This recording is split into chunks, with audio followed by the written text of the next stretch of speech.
বছরে সালাউদ্দিন বড় হয়ে গিয়ে সালাউদ্দিন আইবি হয়ে গেলেন। একদিন তিনি 12,000 সৈন্য নিয়ে আল্লাহর মসজিদ আকসাকে উদ্ধার করার জন্য এগিয়ে চললেন। কোন জিনিস যদি বেদখল হয়ে যায় সঙ্গে সঙ্গে হয় না রে বাবা, তার জন্য প্ল্যান পরিকল্পনা তৈরি করতে হয়। তাই আমাদেরকেও প্ল্যান পরিকল্পনা তৈরি করতে হবে। যেমন কাবা শরীফটা দখল করে নিয়েছিল, আমার নবী পাক প্ল্যান পরিকল্পনা তৈরি করে আবার এই কাবা জমিনে ফিরে এলো। একটা কাউকে চড় মারতে হয়নি। পৃথিবীর ইতিহাসে এই বিজয় দ্বিতীয় দেখাতে পারবেন না, যেটা আমার রাসূলুল্লাহ রাহমাতাল লিল আলামিন আল্লাহর কাবাকে বিজয় করেছিল। একটা কাউকে চড় মারতে হয়নি।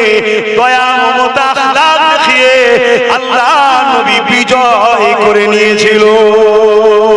এই আমাদেরকেও নবীর আখলাক দেখাতে হবে, সেই আদর্শ দেখাতে হবে।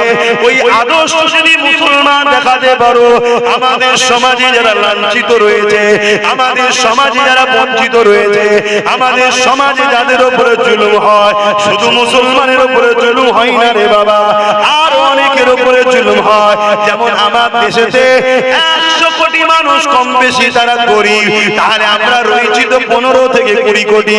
বাকি 80 কোটি গরিব কারা? তাদেরকে ভোগ করেছে কারা? তাদেরকে গরিব বানিয়েছে কারা? তাদেরকে লুটেছে কারা? কেন আমার দেশ তো গরিব নয়, আমার দেশ তো অর্ধেক পৃথিবীকে খাবার পৌঁছায়। আমার দেশে এত টাকা আছে, মাথা পিছু যদি দেওয়া যায় 100 কোটি লোককে পার বছরে 40 লক্ষ করে টাকা দেওয়া যাবে। এত টাকা থাকার পরও 100 কোটি লোক গরিব কম বেশি কি করে হলো? তাহলে কিছু লোক তারা লুটেছে, 10% নয়, তারা লুটে আরো কোটি খরগপতি আরো পতি হয়েছে। তাহলে শুধু মুসলমান বেউজুতি নয়, আর অনেক বেউজুতি রয়েছে, আর অনেক গরিব রয়েছে, আর অনেকের উপরে জুলুম হয়। এমনও জুলুম হয় গরিবের ঘরের ছেলে ঘোড়ার পিঠে বিয়ে করতে যাওয়ার জন্য উত্তরপ্রদেশের পিটিয়ে মেরে দেওয়া হয়েছে। উচ্চ বর্ণের পাত্রের হাত দেওয়ার জন্য তাকে পিটিয়ে মেরে দেওয়া হয়েছে। ধর্মস্থানে ঢোকার জন্য তাকে পিটিয়ে মেরে দেওয়া হয়েছে। কল থেকে পানি নেওয়ার জন্য তাকে পিটিয়ে মেরে দেওয়া হয়েছে।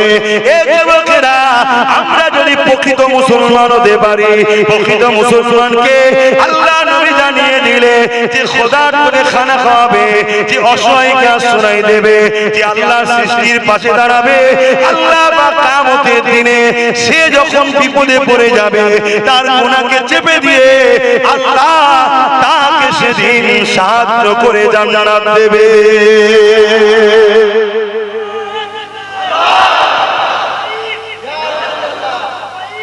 হযরত ইমাম গজ্জালী রাহমাতুল্লাহ আলাইহি জগৎ বিখ্যাত ইমাম ছিলেন।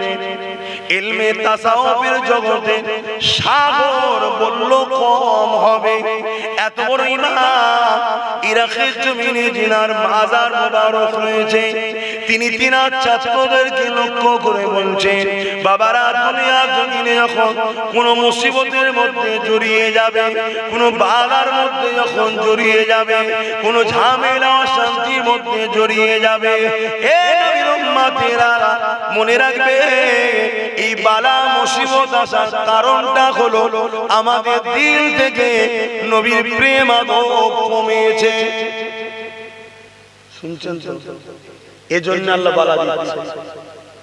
আর একজনের নাম বলছি, দেওবন্দিদের একজন বড় মাওলানা আছে, ছিলেন আশরাফ আলী থানভী সাহেব। উনিও কিতাবে লিখেছে যে মহামারী দেখা দিয়েছিল, এই মহামারীর হাত থেকে বাঁচার জন্য সবাই ভয় ভয় পাচ্ছে। যেমন কিছুদিন আগে করোনা হলো না, লকডাউন, ঘরে ঢুকে গেছে। তা আমি ওই সময় মহামারীর হাত থেকে বাঁচার জন্য আমি কলম আর খাতা নিয়ে হুজুরের জীবনী লিখতে শুরু করলাম। যেদিন হুজুরের জীবনী লেখা বন্ধ হলো, শেষ হলো, খতম হলো, সেদিন বালাও চলে গেল। বলুন সুবহানাল্লাহ। তা ইমামে গাজ্জালী হুজুর কি বললেন, যদি আমরা বালা মুসিবতের মধ্যে পড়ি, জানতে হবে আমাদের অন্তর থেকে হুজুরের মহব্বত ও আদব কমে গেছে, যে আল্লাহর পক্ষ থেকে বালা দেয়া। বালা অনেক ধরনের হয়, সংসার জীবনে অভাব অনটন, হাজারো চেষ্টা করছেন, সমাধান নাই। শুনছেন, রাষ্ট্রীয় ভাবে বিপদ হতে পারে, আবার বিভিন্ন ভাইরাস বিমার থেকে হতে পারে। আজকে আমরা এই সব বালার মধ্যে পড়ছি না, পড়ি না, এর কারণটা কি? হযরত ইমামে গাজ্জালী হুজুর বলেছিলেন, এ আমার অনুসারীরা, ছাত্ররা, বাবারা, এর মূল কারণ হবে নবীর আদব প্রেম হৃদয় থেকে উঠে গেছে। এই জন্য আল্লাহর পক্ষ থেকে শাস্তি এসেছে, আল্লাহর পক্ষ থেকে সতর্ক করার জন্য এসেছে। যদি তোমরা এই মুসিবত থেকে বাঁচতে চাও, তাহলে তোমরা দুটো কাজ বেশি বেশি করে করো। নাম্বার 1 হলো নবীর উপরে মহব্বতের সঙ্গে আদবের সাথে বেশি বেশি করে দরুদ পড়া করো। দ্বিতীয় নম্বর হলো বেশি বেশি করে মহব্বত আদবের সাথে আমার নবী পাকের জীবনী পড়ো। এই যুবকেরা, জীবনী পড়লে কি হবে, জীবনী পড়লে কি হচ্ছে দেখো না, তাকিয়ে গুগলে সার্চ করে দেখো। আমেরিকা কি বলতে লেগেছে, ব্রিটেন কি বলতে লেগেছে, ফ্রান্স কি বলতে লেগেছে, দুনিয়ার উন্নত মানের দেশের যুব সমাজ কি বলছে, দুনিয়ার উন্নত মানের যুব সমাজ বলতে লেগেছে। আমাদের কাছে সব থেকে প্রিয় নাম হলো মুহাম্মাদুর রাসূল।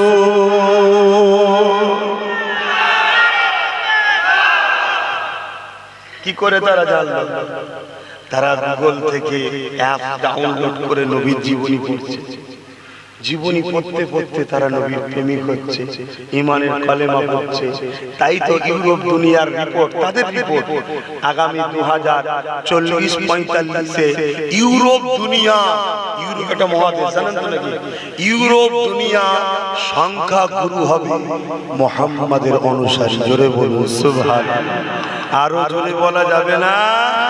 আর আমাদের বাপ দাদু নানা নানি সব রাসূলের অনুসারী, কিন্তু আমরা আজকে রাসূল থেকে দূরে সরে যাচ্ছি। এজন্য আজকে আমরা বিপদগ্রস্ত। আসুন, আল্লাহকে যদি ভালোবাসি, আল্লাহর হুকুমটা মানতে হবে। আল্লাহ পাক কোরআনের মধ্যে বললেন, কুল ইন কুনতুম তুহিব্বুনাল্লাহ ফাত্তাবিউনি ইউহিব্বুকুমুল্লাহ ওয়া ইয়াগফির লাকুম যুনুবাকুম আল্লাহু গফুরুর রহিম। এখানে ছোট কাফ নেই, বড় কাফ আছে। ছোট কাফ থাকলে হবে খাওয়া, এদিকেও ছোট কাফ দিয়ে বলে কুল হুয়াল্লাহু আহাদ। ছোট কাপ যদি লাগাই তার মানে হবে খেয়ে ফেলবো সেই আল্লাহকে যিনি এক, নাউজুবিল্লাহ। আর বড় কাপ হলে কি হবে? বলা। হাবিব আপনি বলেন, খালেক ও মালিক রব আল্লাহ, তিনি যিনি এক। জোরে বলুন সুবহানাল্লাহ। এখানেও বড় কাপ নাম আছে, কুল ইন কুনতুম তুহিব্বুনাল্লাহ। আমার হাবিব আপনি বলে দিন, যারা বলে আমি আল্লাহ আমাকে ভালোবাসি, এদের ভালোবাসাটা সত্য না মিথ্যা? এদের ভালোবাসা যদি সত্য হয়, এদেরকে একটা পরীক্ষা দিতে হবে, একটা টেস্ট দিতে হবে। কি টেস্ট? ফাত্তাবিউনি। হাবিব আগে যেন আপনার ইত্তেবা করে, আগে যেন আপনাকে অনুসরণ করে, আগে যেন আপনাকে ফলো করে। আপনাকে ইত্তেবা অনুসরণ যারা করে নেবে, ইউহিব্বুকুমুল্লাহ, আমি আল্লাহর পক্ষ থেকে ঘোষণা দিয়ে দেয়, আমি আল্লাহ তাদেরকে ভালোবেসে নেব। কি আমরা চাই না যে আল্লাহ আমাদের ভালোবাসে? বলুন বলুন বলুন। তাহলে ভালোবাসা, আল্লাহ যদি ভালোবাসে আমাদেরকে চায়, পন্থাটা কি, এর রাস্তাটা কি? ফাত্তাবিউনি। আগে নবী দেখতে হবে, এটা কার হুকুম? আল্লাহরই যখন হুকুম, তাহলে আমি যদি অতি দরদ দেখাই তাহলে অতি ভক্তি। এখন কিছু অতি ভক্তি বেরিয়েছে, তাওহীদবাদী, ঠিক তো নাকি? তাওহীদবাদী। আরে তাওহীদ কাকে বলে সেটাই বুঝতে পারলাম না। তাওহীদ যিনি খোদ তিনি রিসালাত ছাড়া প্রচার করছেন না, আর আমরা রিসালাত বলতে তাওহীদ তাওহীদ করছি। তার মানে সূরা ইখলাস হলো তাওহীদের ডেফিনিশন। মক্কার মুশরিকরা যখন জিজ্ঞেস করেছিল, হে প্রফেট মুহাম্মদ সাল্লাল্লাহু আলাইহি ওয়াসাল্লাম, আল্লাহকে, নবী যখন বললেন লা ইলাহা ইল্লাল্লাহ, আল্লাহকে সিওয়া কোই ইলাহাই নেই, তখন মক্কার মুশরিকরা বললেন কে আল্লাহ? আল্লাহ তো বলতে পারতেন, হাবিব বলে দিন হু আল্লাহু আহাদ, আল্লাহ যিনি তিনি এক, আল্লাহুস সামাদ, আল্লাহ তিনি যিনি কারো মুখাপেক্ষী নন, লাম ইয়ালিদ ওয়া লাম ইউলাদ, তিনি কাউকে জন্ম দেয়নি, তিনার থেকেও কেউ জন্ম নেয় না, অর্থাৎ বাবা মাও নাই, স্ত্রী সন্তানও নাই। ওয়া লাম ইয়াকুল্লাহু কুফুয়ান আহাদ, যিনি এক অদ্বিতীয়, তিনার সমকক্ষ কেউ নেই।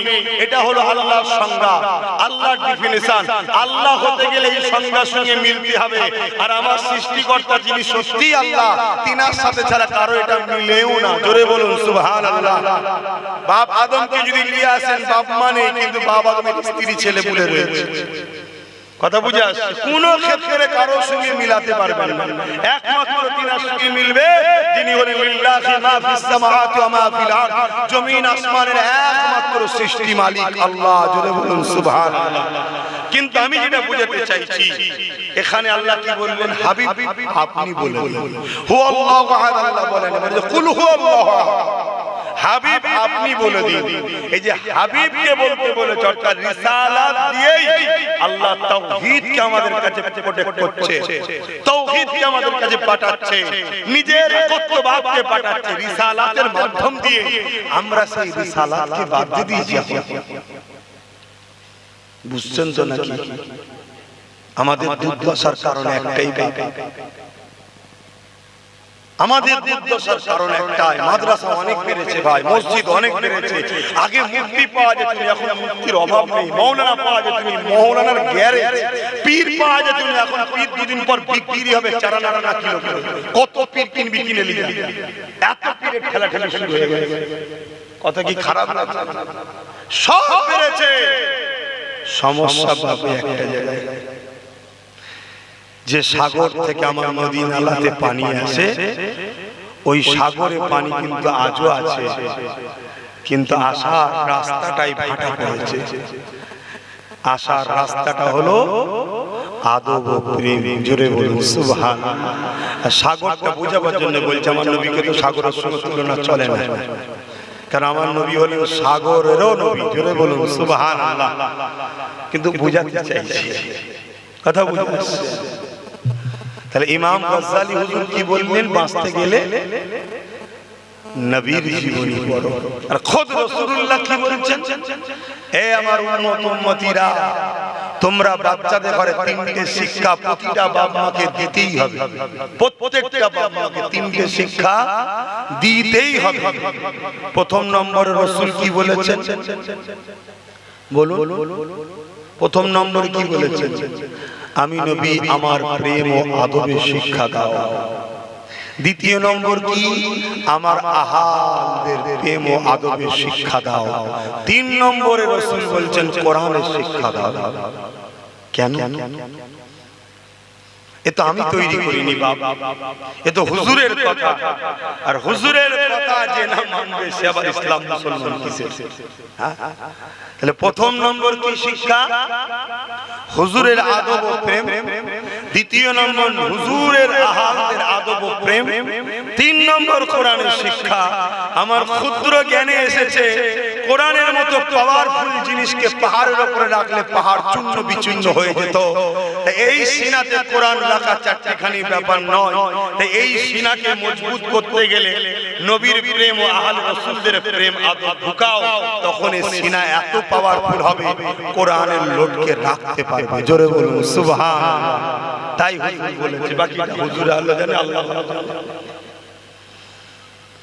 তাহলে ফাত্তাবিউনি, আগে যেন হুজুরের ইত্তেবা করা হয়।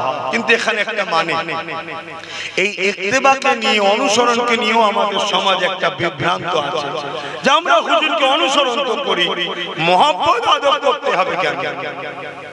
কিন্তু আমি জানতে চাই ভাই, কাউকে যদি ভালোবাসা তার উপরে ভক্তি যদি না থাকে, তার কথা কেউ শুনবে? তাকে কেউ ফলো করবে? আপনার পাড়াতে আপনার আব্বার বয়স 60 বছর, 80 বছরের একটা পাড়ার মুরব্বী আপনাকে যদি রাত 12টার সময় ডাকে যে বাবা আমার বুকে ব্যথা হচ্ছে, ওষুধ এনে দে, আপনি গুরুত্ব দেবেন না। আর আপনার 60 বছরের বাপ সে যদি ডাকে, বয়স কম, আপনি এক হাত ছাড়া ছাড়া বাস করলেও যাবে। কেন? এটা আমার ভালোবাসা। কিছু ঢুকছে তো লিহাজা ফাত্তাবিউনি কি अंदर प्यार छुपा हुआ है।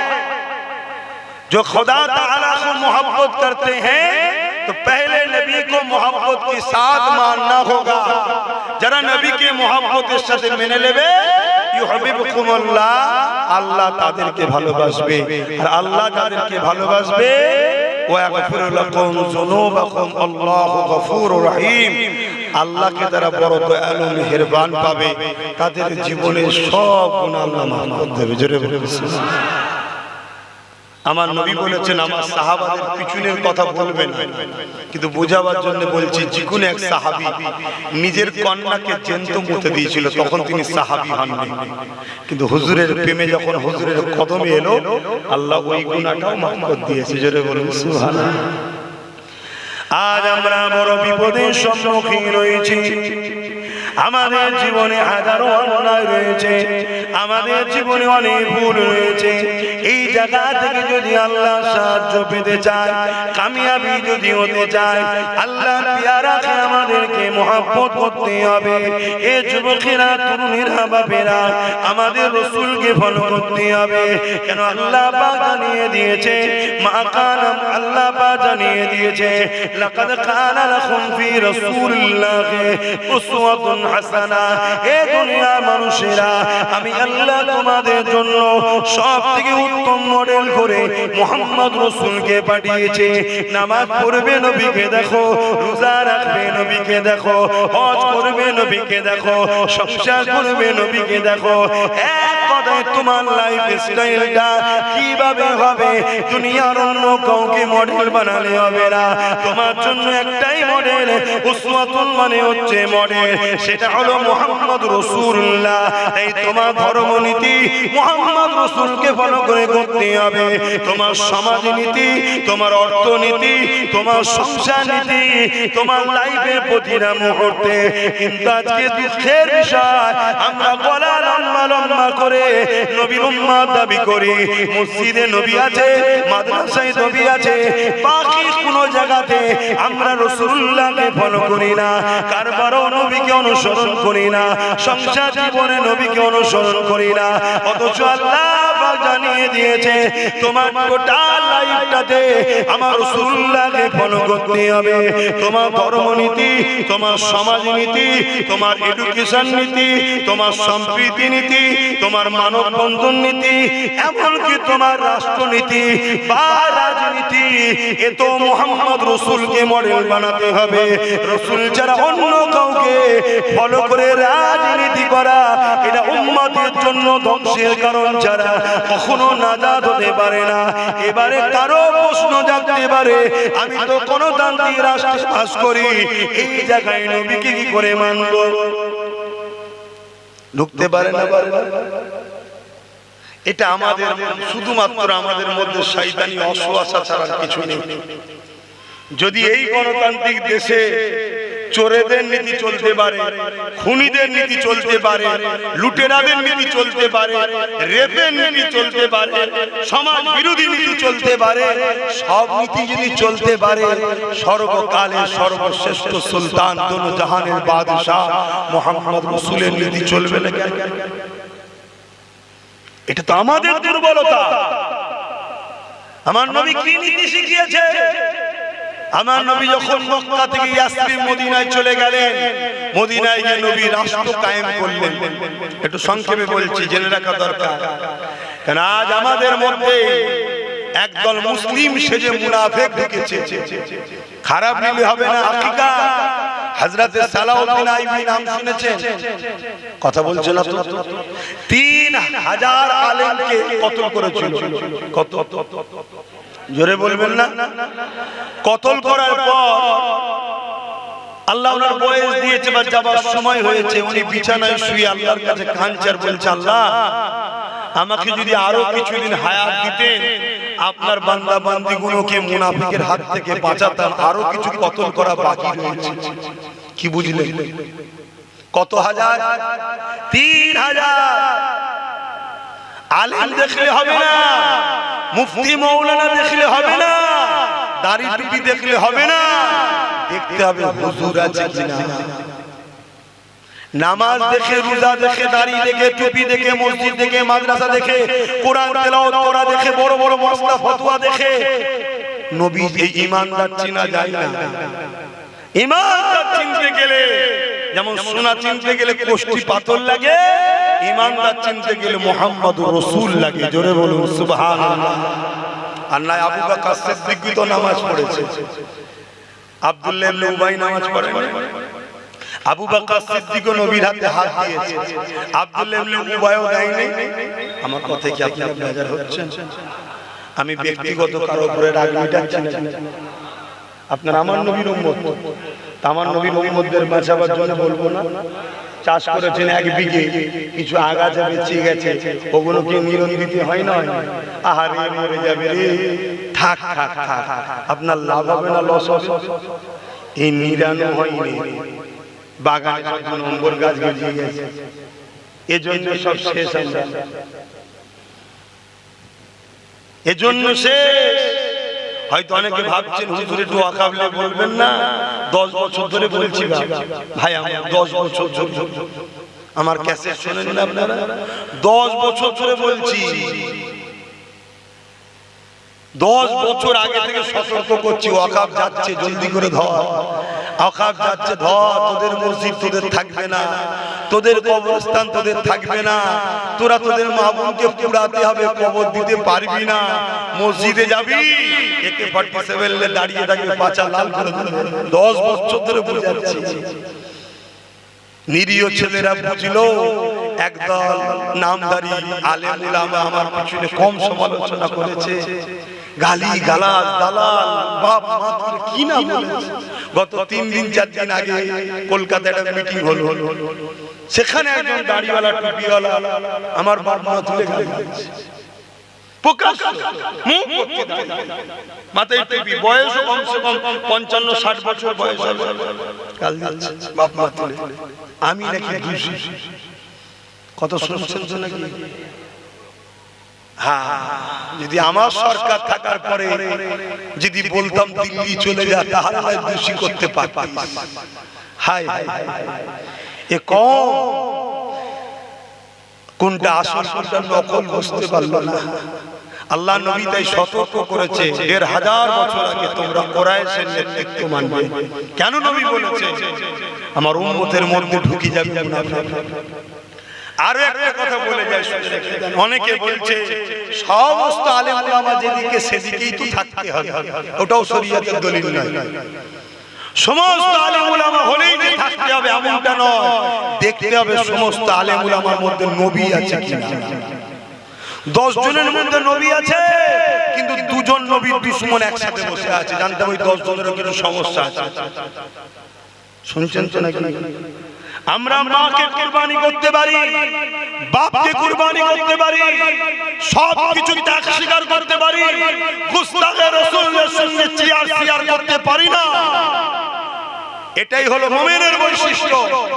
কেন আমরা সংখ্যা দিয়ে জিতি না, অর্থ দিয়ে জিতি না, ম্যান পাওয়ার দিয়ে জিতি না, ফোর্স দিয়ে জিতি না, বোম বন্দুক দিয়ে জিতি না। আমরা যতবার জিতেছি সংখ্যা কমে জিতেছি, একটা পাওয়ারে জিতেছি। ওই পাওয়ারটা হলো সিনার পাওয়ার। জোরে বলুন সুবহানাল্লাহ। সিনার পাওয়ারটা কি? ঈমান। সিনার পাওয়ার দুটো হাত, দুটো পা, দুটো কান, দুটো চোখ, কিডনি, হার্ট, সব দামি জিনিস না কম দামি? সব দামি।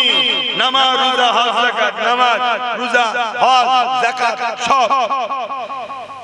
কিন্তু জানটা যদি না থাকে, দুটো হাতের দাম, দুটো পায়ের দাম, চোখের দাম, কানের দাম, তা নামাজ রোজা হজ যাকাত সবটাই দামি, এ সবের জান হলো হুজুর। জোরে বলুন সুবহানাল্লাহ। ঈমান যদি না থাকে সব বেকার। আরো একটা কথা বলি, সমাজে গোমরাহ করবে আপনারা, আম মানুষ তো গোমরাহ করবে কিভাবে?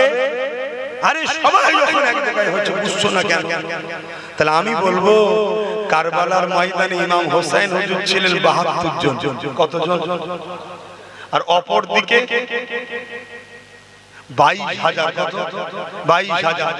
২২,০০০-এর মধ্যে আলেম কত বলেন? জানেন? আলেম ছিল ৭,০০০। মুফতি কত? ৩,০০০। হাফেজে কোরআন কত? ৩,০০০। সব মিলিয়ে ১৩,০০০। কি ২২,০০০ কে হক বলবেন? কথা বলছে না তো। আগে দেখুন হুজুর আছে কিনা। আল্লাহর রহমত ছাড়া বাঁচা, একটু বলবেন না? আল্লাহর রহমত ছাড়া বাঁচা, আল্লাহর রহমত ছাড়া কামিয়াবি, আল্লাহর রহমত ছাড়া সাকসেসফুল। আল্লাহর রহমতটা কি? এইটাই তো বুঝলাম না। আল্লাহ পাক সূরা আম্বিয়ার মধ্যে জানিয়ে দিলেন, ওমা আরসালনাকা ইল্লা রাহমাতাল লিল আলামিন। এ দুনিয়া মানুষেরা, আমি আমার হাবিবকে তাম আলমের জন্য আমার রহমত বানিয়েছি। আমি আল্লাহ দয়ালু, আমি আল্লাহ রহমত বানিয়েছি। অর্থাৎ আল্লাহ রহমত ছাড়া বাঁচা যাবে না, নবী ছাড়া বাঁচা যাবে না। আল্লাহ রহমত ছাড়া কামিয়াব নাই, তার মানে নবী ছাড়া কামিয়াব নাই। যাদের দিলে নবী ছিল সংখ্যা ১৩ হতে পারে, কামিয়াবি তাদের হয়েছে। যাদের দিলে নবী ছিল সংখ্যা হয়তো একজন ছিল মুঈনুদ্দিন আজমিরি, কামিয়াবি তিনার হয়েছে। যাদের দিলে নবী ছিল হয়তো হতভাগা আকবর ভারতের রাজা ছিল, তখন বিশাল ভারত, কামিয়াবি কিন্তু মুজাদ্দিদ আল-ফিসানি হয়েছে। মনে রাখবেন কামিয়াবির মূল রহস্য হলো মুহাম্মদ রাসূলের আদব প্রেম। এ যুবকেরা, তরুণীরা, বাপেরা, আর যাদের নবীর প্রেম আদর্শ সত্যিকারের থাকবে, তাকে নামাজের জন্য ডাকতে লাগে না, রোজার জন্য ডাকতে লাগে না। এই সম্বন্ধে একটা ছোট্ট কথা বলি। একটা ব্যক্তি আমার নবীর দরবারে আসলেন, ইয়া রাসূলুল্লাহ, হাবিবাল্লাহ, আমি আপনাকে রাসূল বলে মেনে নেব, আল্লাহর উপর ঈমান আনবো, তবে ৫ ওয়াক্ত নামাজ পড়বো না, আমি মাত্র ৩ ওয়াক্ত পড়বো, ২ ওয়াক্ত পড়তে পারবো না, আমি ৩ ওয়াক্ত পড়বো। আল্লাহ নবী মুচকে এসে উঠলেন, সাহাবা ভর্তি মজলিস। আল্লাহ নবী কি বললেন? ঠিক আছে বাবা, তুমি ৩ ওয়াক্তই পড়বে, আসো কলেমা খানা পড়ে নাও। ইয়া রাসূলুল্লাহ, ইয়া রাসূলুল্লাহ, ইয়া রাসূলুল্লাহ। তাহলে কত রেকাত করতে হবে? ঠিক আছে পড়বে। এখন এই মশলা যদি কোনো হুজুর দেয় তাহলে জানতে হুজুর ভণ্ড। ওটা হুজুর নবীর জন্যই ঠিক আছে, কেন শরীয়ত হলো নবী। কথা বুঝছেন তো? পৃথিবীর কেউ শরীয়তের মালিক নয়, শরীয়তের মালিক আল্লাহ হুজুরকে বানিয়ে। আর হাতটাকে এটাও শুনে রাখে, যত নবীরা এসেছে সমস্ত নবীরা মুহাম্মদ রাসূলের প্রশংসা গুণগান আশিক ছিল। জোরে বলুন সুবহানাল্লাহ। কেননা সূরা বাকারার মধ্যে আল্লাহ ওয়া ইয আখাযাল্লাহু মিসা, আমি হাফেজ এমনি সব বলতে পারবো না, ওখানে আমাদের ফুরফুরা শরীফের মানুষ হয়ে গেছে, উনি বাকি বলতে পারবেন। কথা বুঝে আসছে, সব সময় স্মরণ থাকে না। তারপরে এখন যা চাপ টেনশনে ঘুরছি, আরো সব স্মরণ হয়ে গেছে। তো যাই হোক, আল্লাহ মিশাখ নিয়েছিলেন সমস্ত নবীদের থেকে সূরা বাকারার মধ্যে, যে আমি একজনকে পাঠাবো। সমস্ত নবীদের বলছে তোমাদেরকে আমি কিতাব দেব, হিকমত দেব, সম্মানিত করব, তোমরা আমার মনোনীত রাসূল হবে। কিন্তু আমি একজনকে পাঠাবো যিনি আমার হাবিব হবে, বন্ধু হবে। নবীদেরকে কি বলছে শোনেন, তুমি আমি কোথাকারের কে? আব্বাস সিদ্দিকী রেখে থেকে যা দাদা হুজুরের আওলাদ, নবীদেরকে বলছে দাদা হুজুরের আওলাদ দেখাচ্ছে। নবীদেরকে বলছে আমি যখন পাঠাবো আমার বন্ধুকে, তোমরা তোমাদের সব কিতাব হিকমা সব রেখে দিয়ে, নেতৃত্ব ছেড়ে দিয়ে, সিংহাসন গদি থেকে ছেড়ে আমার বন্ধুকে রাসূল বলে মেনে নিয়ে তার নেতৃত্বে তার গোলামি করবে। কি বল? শুনছেন রুহের জগতে মিসাক লিখছে আল্লাহ, শুধু সেখানে নবীর আছে, আলাদা রূহ নেই, সব ভিআইপি রূহ। নবী রাসূলদের সমস্ত নবী রাসূলরা বলেছিলেন ক্বালা নাআম, জি আল্লাহ আমরা স্বীকার করছি এবং তিনার উপরে ঈমান আনছি। আল্লাহ বললেন তোমাদের এই কথার উপরে আমি আল্লাহ সাক্ষী রইলাম। জোরে বলুন সুবহানাল্লাহ। যখনই মিশাক লিয়া হয়ে গেল, একটা নূর এসে সমস্ত নবীদের রূহকে যেমন মেঘলা ছায়া করে মাথার উপরে, এভাবে পুরো ঢেকে ফেললো। নবী আলাইহিস সালামদের রূহ বলতে লেগেছেন আল্লাহ এই রূহ কার, এই নূরটা কিসের? আল্লাহ বললেন জিনার উপরে তোমরা ঈমান আনলে ইনি হলো আমার সেই মাহবুব পিয়ারা মুহাম্মদ রাসূল। জোরে বলুন সুবহানাল্লাহ। আজকে সেই নবী আমাদের দিলে কোন? পুরো পৃথিবী অবাক হয়ে দেখতে লেগেছে, পুরো পৃথিবী রিসার্চ করে দেখতে লেগেছে। পাওয়ার আমাদের হাতে, মিসাইল আমাদের হাতে, বোম বন্দুক আমাদের হাতে, রাজ ক্ষমতা আমাদের হাতে, তারপর মুস্তাফার গোলামগুলোকে মিটানো যায় না। একদিক থেকে মিটায় আর একদিকে কোটি কোটি বেড়ে যায়। এ যুবকেরা, তরুণেরা, এই যে আজকে আমাদের অকাপকে লুটে নেওয়া হলো, ইসলামকে মুছার একটা ষড়যন্ত্র, মুসলমানকে মিটিয়ে দিবার একটা ষড়যন্ত্র। এই ষড়যন্ত্র নতুন নয়, এর আগে অনেকবার হয়েছে। যেমন হালাকু খান ষড়যন্ত্র করেছিল, ইসলাম ও মুসলমানকে পৃথিবীর জমিন থেকে মুছে দিবার প্ল্যান করেছিল। এমন করে মিশরের জমিনে হালাকু খান হামলা করেছিল। ওই হামলাতে এত মুসলমানকে মেরেছিল, মুসলমান নরনারীদের মাথার খুলি দিয়ে, কল্লা দিয়ে বিশাল বিশাল রাজপ্রাসাদ তৈরি করেছিল। তথাপি আজকে দিনে হালাকু খান মিটে গেছে, তার আওলাদ, তার বংশধরের কোনো পরিচয় নাই। কিন্তু আমিনার লালের গোলাম পৃথিবীতে 250 কোটি রয়ে গেছে। তারপরে চেঙ্গিস খান নাম শুনেছেন না? ইরাকে হামলা করেছিল বাগদাদ। পুরো বাগদাদের লাইব্রেরি, বাগদাদের মাদ্রাসা সব আগুন দিয়ে পুড়িয়ে ছারখার করেছে। 1 লক্ষের উপরে উলামাকে হত্যা করেছে, 1 কোটির উপরে মুসলমানকে কতল করেছে চেঙ্গিস খান। তাহলে কি বড় ত্রাস করেছে বুঝতে পারছেন? এরপরও চেঙ্গিস খান মিটে গেছে, কিন্তু আল্লাহ শুকর দ্বীন ইসলামকে মিটাতে পারেনি এবং অনুসারীকেও মিটাতে পারেনি। জোরে বলুন সুবহানাল্লাহ। এটা তো তারা ভাবছে, এটা তাদের রিসার্চ করছে, কি করে সম্ভব? বদরে 1000 জনের হাতে অস্ত্র, 1000 জনের হাতে তীর, 1000 জনের হাতে ঢাল তরোয়াল, আর 313 জন তারা খালি হাতে। যেমন আজ আমরা দেখছি সোশ্যাল মিডিয়ায় মানুষ লুঙ্গি, শাড়ি, কম্বল বিতরণ করতো, এখন সব অস্ত্র বিতরণ হচ্ছে। দেখেছেন না? দেখেন, কথা বলছেন না তো? হ্যাঁ, তো অস্ত্র থাকে যা থাকে থাকে যা। সেদিনও অস্ত্র আমাদের হাতে ছিল না, আজকেরও প্রয়োজন নয়। কিন্তু মনে রাখবে, সেদিন বদরে বিজয় হয়েছিল, তাদের দিলে হুজুর ছিল। জোরে বলুন সুবহানাল্লাহ। আজকে আমাদের পরাজিতর কারণ আমাদের দিলে হুজুর নাই। আমরা হুজুরের জুতা মুবারক বলতে লজ্জা লাগে। হুজুরের জুতা মুবারক বললে আবার টনটিটকিরি মারা হয়। আরে মাইয়া পিজ্জাটাকে ধরে এনেছি, জুতোকে আবার মুবারক বলছে। বড় বড় স্কলার, বড় বড় তাফসীরকার, বড় বড় পণ্ডিত, মুহাম্মদ সাহেব, মুহাম্মদ সাহেব, মুহাম্মদ রাসূল বলতে ওদের বুকে ব্যথা হয়। সাহেব আলাদা জিনিস, সাহেব তো তুমিও আমিও সব সাহেব, কিন্তু রাসূল তুমি আমি। সাহেব তো নরমাল ব্যাপার, রাসূল হলো ভিআইপি ব্যাপার। জোরে বলুন সুবহানাল্লাহ। এই সমাজে চলছে না, চলে না? বলুন। হ্যাঁ, স্ট্যান্ডার্ড হচ্ছে, স্ট্যান্ডার্ড।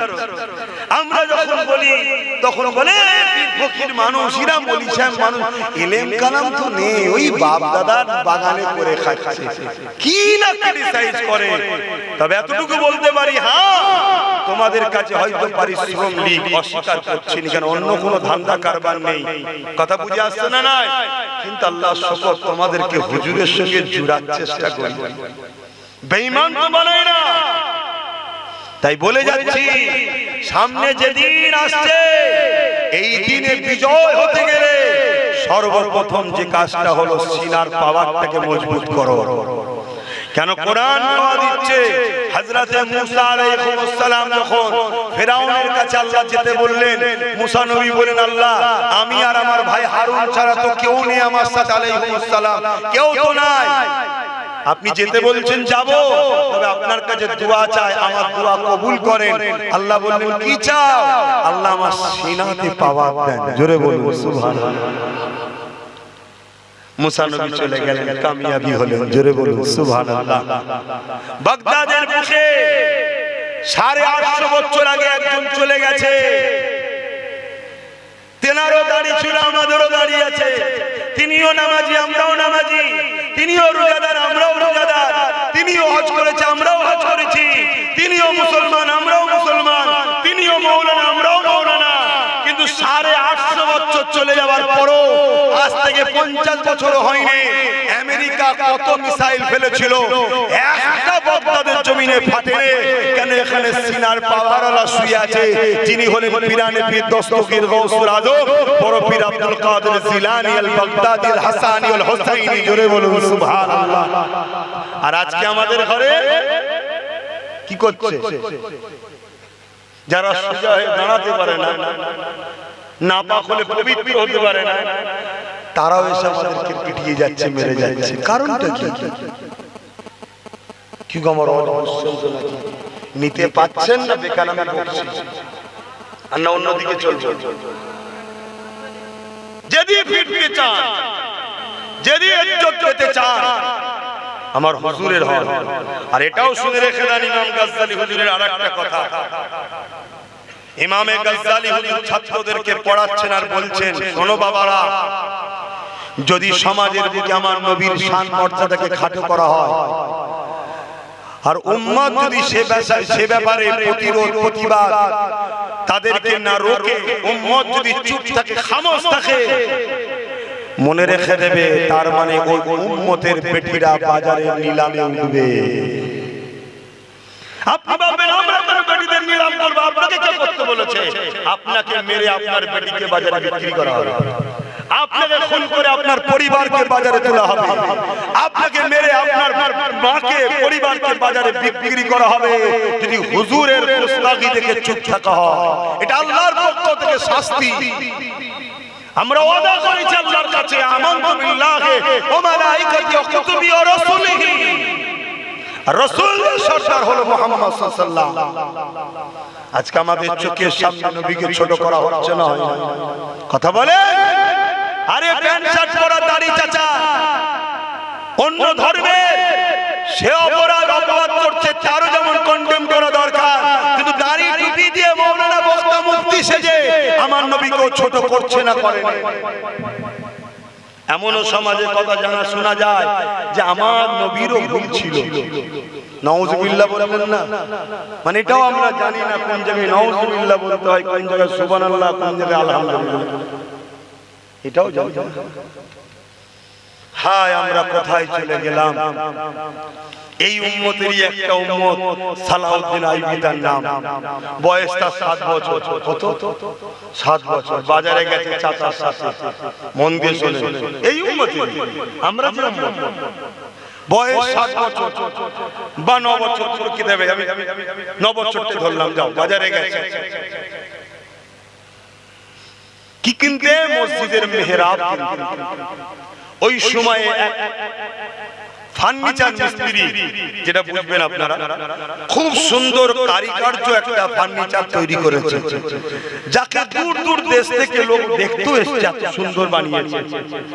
এই 9 বছরের বাচ্চা সালাউদ্দিন চাচার সাথে গিয়ে বলছে দোকানদারকে, চাচাকে বলছে, চাচা এই মেহরাবটা পছন্দ হয়েছে, এটাকে কিনে নিয়ে চলুন আমাদের মসজিদে রাখবো। দোকানদার বলছে, বাবা ছেলে, বাবা ভালো, এটা বিক্রি না, এটা গিফটের জন্য তৈরি করেছে, আমি গিফট করব। হালকা বয়সে সালাউদ্দিন বলছে আমাকে গিফট করুন না, আমি মসজিদেই তো রাখবো। দোকানদার চোখ ভরা পানি নিয়ে বলেছে এটা তাকে গিফট করব, এটা আমি তৈরি করেছি মসজিদে আকসাতে লাগাবো বলে। জোরে বলুন সুবহানাল্লাহ। তখন মসজিদে আকসা কাদের দখলে? সেলিবিয়াদের দখলে। মসজিদে আকসার একটা গুরুত্ব আছে, আপনারা জানেন কি জানেন না, বরকত। মসজিদে আকসা যার কবজায় থেকে পৃথিবীতে তারা রাজ করে। এই মসজিদে আকসাকে আল্লাহ বারবার মুসলমান ও ইসলামের হাতে দিয়েছে। যখনই মসজিদে আকসার চতুর্দিকে মুসলমান যারা থাকে আস্তে আস্তে পাপাচারে, লোভ লালসায় জড়িয়েছে, হিংসা জুলুমে জড়িয়েছে, তখনই জালি হুকুমাতদের পেটিয়ে তাদের হাত থেকে কেড়ে নিয়েছে। আবার তাদের মধ্যে গুটি কতক যারা ছিল তারা তওবা করে কাটাকাটি করেছে, আবার ইমানদার লিডার পাঠিয়ে তাদের নেতৃত্বে আবার মসজিদ আকসাকে আল্লাহ উদ্ধার করিয়েছে। জোরে বলুন সুবহানাল্লাহ। কখনো সুলাইমান নবী, কখনো দাউদ নবী, কখনো ইউসা বিন নূহ আলাইহিস সালামের নেতৃত্বে, কখনো ফারুক আজমের নেতৃত্বে, আর একবার এই 9 বছরের বালক সালাউদ্দিন আইবি তখন সেলিবিয়ারা দখল করে রেখেছিল মসজিদ আকসাকে। ওই সময়তে ওই 9 বছরের বালক সালাউদ্দিন আইবি কথা শোনার পরে দোকানদারকে কি বলছে জানেন? দোকানদারকে বলছে ইনশাআল্লাহ আপনি রেখে দিন, মসজিদে আকসা দখল করে এটা আমি গিয়ে লাগাবো। জোরে বলুন সুবহানাল্লাহ। আর আমাদের 9 বছর ছেড়ে দেন, আমাদের 30-40 বছর পর্যন্ত রাত জেগে জেগে পাবজি গেম খেলছে, এদের হিসি নেই, আগামী দিনে এদের অস্তিত্ব মিটে যাচ্ছে, এদের হুঁশ নাই। তাহলে আমরা মিটবো না তো কারা মিটবে? তবে এখানে একটা কথা বলবো, চ্যালেঞ্জ দিয়ে বলছি, ইসলামকে যারা মিটাতে চেয়েছে তারা মিটে গেছে, ইসলাম মিটবে না। জোরে বলুন সুবহানাল্লাহ। কিন্তু আমাদের গাফলতির ফল আল্লাহ আমাদেরকে কোটি কোটি মুসলমানকে জালিমদের হাতে কতল করিয়ে দেবে। কেন? আমরা নামে তাল পুকুর ঘটি দেবে না, আমরা নামে তাল পুকুর, আমরা বেঈমান নেতার জন্য বোম বন্দুক বার করি, মা বাবার জন্য মারপিট করি, সামান্য একটা জায়গার জন্য নিজের মায়ের পেটের ভাইয়ের নামে কেস করি। আর মুস্তাফা জানের রহমতের বেলায় যখন কোনো প্রতিবাদ হয় সেই সকল আলেম উলামাদের বিরোধী করে, তাদেরকে দাওয়াত করে আবার খানা খাওয়ায়, তাদের তাদের মাহফিলে গিয়ে আবার শুনি আমরা, সেই উম্মত আমরা। আল্লাহ আমাদেরকে ধ্বংস করবে না? হ্যাঁ কি গো, আমার মাথায় বেজার হচ্ছে? কারো ধারণা যেতে পারে? দেখুন, বলুন, লাইন ঘুরিয়ে দিচ্ছি, অসুবিধা নেই। হ্যাঁ, আরে অনেকে বলে আমি নামাজ পড়ি তো, আমি রোজা রাখি তো, আমি তো হজ করি, আমার মুখে দাঁড়িয়ে আছে, আমি আলেম, আমি মুফতি, আমি কোরআন তেলাওয়াত করি। আপনি জানেন না 72টা দলে নামাজ থাকবে, রোজা থাকবে, দাড়ি থাকবে, টুপি থাকবে, নবী বলছে তারপরেও জাহান্নামে যাবে? জানেন না?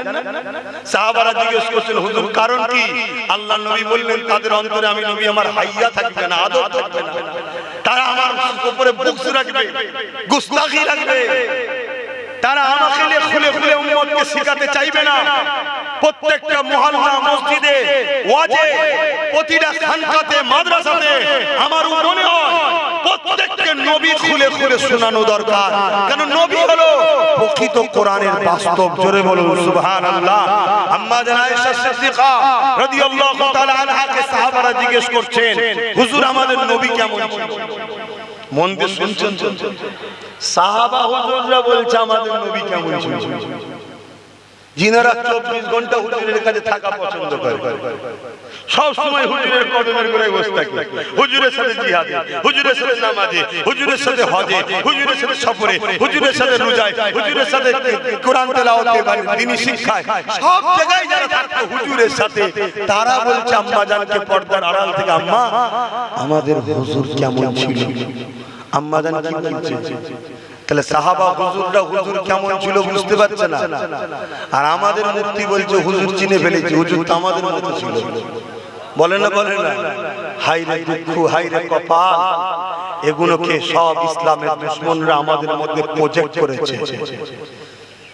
ঢাকা মতো শহরেতে 19 বছর নামাজ পড়াচ্ছে একজন ইমাম সাহেব, দেখেছেন কি জানি না, মুখ ভর্তি দাড়ি, কথা বুঝে 19 বছর নামাজ পড়াচ্ছে। 19 বছর পর ধরা পড়লো সে একজন খ্রিস্টানের চর, সে খ্রিস্টান। মুসলিম ঘরের ছেলেদের ঘরে বন্ধুত্ব করে করে আস্তে আস্তে লা ইলাহা ইল্লাল্লাহ মুহাম্মদ রাসূলুল্লাহর পরে বলছে ঈসা রূহুল্লাহ, এই কলেমাটা শিখাচ্ছে আস্তে আস্তে। শুনছেন? তাহলে 17-19 বছর পর ধরা পড়ে, সালাউদ্দিন আইয়ুবী 3000কে কতল করে। আমাদের বাগানে এখন কত আছে? কি গো ফিতনা লাগাচ্ছে? আমি বাঁচাবার চেষ্টা করছি, বাঁচাবার চেষ্টা করছি। তাহলে আমাদের বাগানে আছে না নাই? তাহলে চিনবেন কি করে? ওই চিনার নমুনা বলে দিলাম। 100টা যদি কথা বলে 70টা যেন হুজুর হুজুর করে। মান নবী নবী নবী নবী নবী, শুনছেন তো নাকি? তাহলে লক্ষণ পাবেন, ঠিক আছে। 100টা যদি জলসা করে 70টা যেন নবীর পক্ষে শোনায়। ইজি বলেন, তুমি মন করা না, মন করো না, কোরআনের কথা। কোরআন হলো না, কোরআনে দেখো না কয়েক ভাবে আল্লাহ বান্দাদের ঘরে ডেকেছে। ইয়া আইয়ুহান নাস, কথা বুঝা আছে? ইয়া আহল কিতাব, আবার ইয়া আইয়ুহাল্লাযীনা আমানু। ইয়া আইয়ুহান নাস মানে সর্বধর্মের মানুষ তার মধ্যে আছে। হে মনুষ্য জাতি, হে আহলে কিতাব, তার মানে আরো যারা আসমানি কিতাব এসেছে তাদের উপরে, অন্যান্য নবীদের উপরে, উম্মতদের উপরে এসেছিল, তাদেরকে লক্ষ্য করে বলছে আমার নবীকে মেনে নাও। আর ঈমানদারকে লক্ষ্য করে কি বলছে? আইয়ুহাল্লাযীনা আমানু, হে ঈমানদারেরা। আর যখনই আল্লাহ বলেছে হে ঈমানদারেরা, তখনই আল্লাহ বলছে আমার নবী এমন ছিল, আমার নবী এই ছিল, আমার নবীকে এত ভালোবাসি, আমার নবীকে এত সম্মান। আল্লাহর নবীর গুণগান গাইছে। জোরে বলুন সুবহানাল্লাহ, আরো জোরে বলুন সুবহানাল্লাহ। তাহলে মসজিদে তো ঈমানদার থাকে, ইমামও তো ঈমানদার, ওয়াজে তো ঈমানদার থাকে, আর মৌলভী সাহেবও তো ঈমানদার, মাদ্রাসায় তো ঈমানদার থাকে, উস্তাদও তো ঈমানদার। ঈমানদারের সামনে নবীর কথা বলা, এটা তো আল্লাহর পদ্ধতি। তাহলে ঈমানদার যখন সামনে, বেশি বেশি করে নবী শোনানো দরকার, এটা আল্লাহর কোরআনের স্টাইল। বুঝতে পারছেন তো নাকি? এই লক্ষণ যদি পান জানবেন ভুল মানুষের জীবনে থাকবে ভাই, কিন্তু হুজুর আছে। আর হুজুর যার মধ্যে আছে, আজকে যদি সে বিখ্যাত পাপীও হয়, হুজুর থাকার বরকতে ওকে আল্লাহ কিন্তু জান্নাত যাবার উপযুক্ত বানিয়ে তুলে নিয়ে যাবে। বললেন না সুবহানাল্লাহ? সবাই বললেন না সুবহানাল্লাহ? আর হুজুর যদি না থাকে, আব্দুল্লাহ ইবনে উবাইয়ের মতো বড় দাড়ি, বড় পাগড়ি, হুজুরের পেছনে দাঁড়িয়ে নামাজ পড়তো, সিদ্দিক আকবর কেউ দাঁড়াতে দিত না। হুজুর ইমাম, ঠিক সোজাসুজি আব্দুল্লাহ ইবনে উবাই। আবার কত বড় বদমাইশ, যখন হুজুর মদিনার নববীতে ঢুকতো, সাহাবারা সব বসে আছে, হুজুর আসবে নামাজ হবে, ও দাঁড়িয়ে যেত, এই সাবধান হও, সাবধান হও, আল্লাহর রাসূল আসছে, বিয়াদবি না হয়। শুনছেন? আবার কি করতো? হুজুরের সঙ্গে জিহাদে গেছে, হুজুরের সঙ্গে হজে গেছে, হুজুরের সঙ্গে বসে হুজুরের মুখ থেকে দিন শুকেছে, কিন্তু আল্লাহর কোরআন তাকে বলছে সবথেকে নিকৃষ্ট জাহান্নামে। কেন? ও ছিল হুজুরের আস্তানের ভেতরে ঢুকে। যেই আম্মা আয়েশা হুজুরের ব্যাপারে মুনাফিকরা একটা কথা বলেছিল, পুরো মদিনার বাজারে আব্দুল্লাহ ইবনে উবাই ছড়িয়েছিল। এই সুযোগ কিছু কিছু মুনাফিক মুসলমান আমাদের লিডার নেতা সেজে বসে আছে, শুধু কখন আমরা বিপদে পড়ব, যেই আমরা বিপদে পড়েছি অমনি বলছে দিল্লি চলে যাও। বলছে না? বলে এসব মুনাফিক গাদ্দার, সব মুনাফিক গাদ্দার। আরো কত আস্তানের মধ্যে ঢুকে আছে জানো? আজকে তো দেখলাম হাফ প্যান্ট পরা ইমাম সাহেব, দেখলাম হাফ প্যান্ট পরা ইমাম সাহেব, দাড়ি পান চাচা ইমাম সাহেব। তবে যে ইমামগুলো এই ধোঁকাবাজকে চিনতে পেরে ডাকে সাড়া দেয়নি, তাদেরকে আমার পক্ষ থেকে আন্তরিক শুভেচ্ছা জানাচ্ছি। যাক, আল্লাহ দেরি হলো, হয়তো পরিবর্তন আমার জাতি হচ্ছে, আল্লাহ কবুল করুন, আল্লাহুম্মা আমিন। আবার কয়েকজন গিয়েছিল, গিয়ে তার ভেতরে কি হয়েছে সেই মেসেজটা বাইরে বার করেছে, তাদেরকেও ধন্যবাদ জানাই। হয়তো চাপে পড়ে গেছিস ভাই, কিন্তু ভালো মেসেজ গুলো দিয়েছিস। কেন আমরা দেখলাম মহিলা ইমাম, মহিলা ইমাম কোন মসজিদের ইমাম আমি জানি না, হাফ প্যান্ট পরা ইমাম, দাড়িটা প্যান্ট শার্ট পরা ইমাম, দেখলাম কি হচ্ছে ধর্মটাকে নিয়ে হাসছে, ধর্মটাকে নিয়ে কি নাটক হচ্ছে বুঝতে পারছেন না? আমার নবী কত কষ্ট করে এই দিনটাকে এনেছে, আর সেই দিনটাকে নিয়ে কি হচ্ছে? আল্লাহ ছেড়ে দেবে? হ্যাঁ, গাছের বিন আল্লাহর বিনা হুকুমে গাছের পাতা লড়তে পারে? একটু সবাই সারা দেন, লড়তে পারে? তাহলে আল্লাহর বিনা হুকুমে যদি গাছের পাতা না লড়তে পারে, এত বড় ভারতবর্ষে কে প্রধানমন্ত্রী হবে আল্লাহর বিনা হুকুম হয়ে গেছে? ফেরাউনকে তো আল্লাহই বসিয়েছিল, নমরুদকে তো আল্লাহই বসিয়েছিল, সাদ্দাতকে তো আল্লাহই বসিয়েছিল, আবু জেহেলকে তো রাজ ক্ষমতা আল্লাহই দিয়েছিল।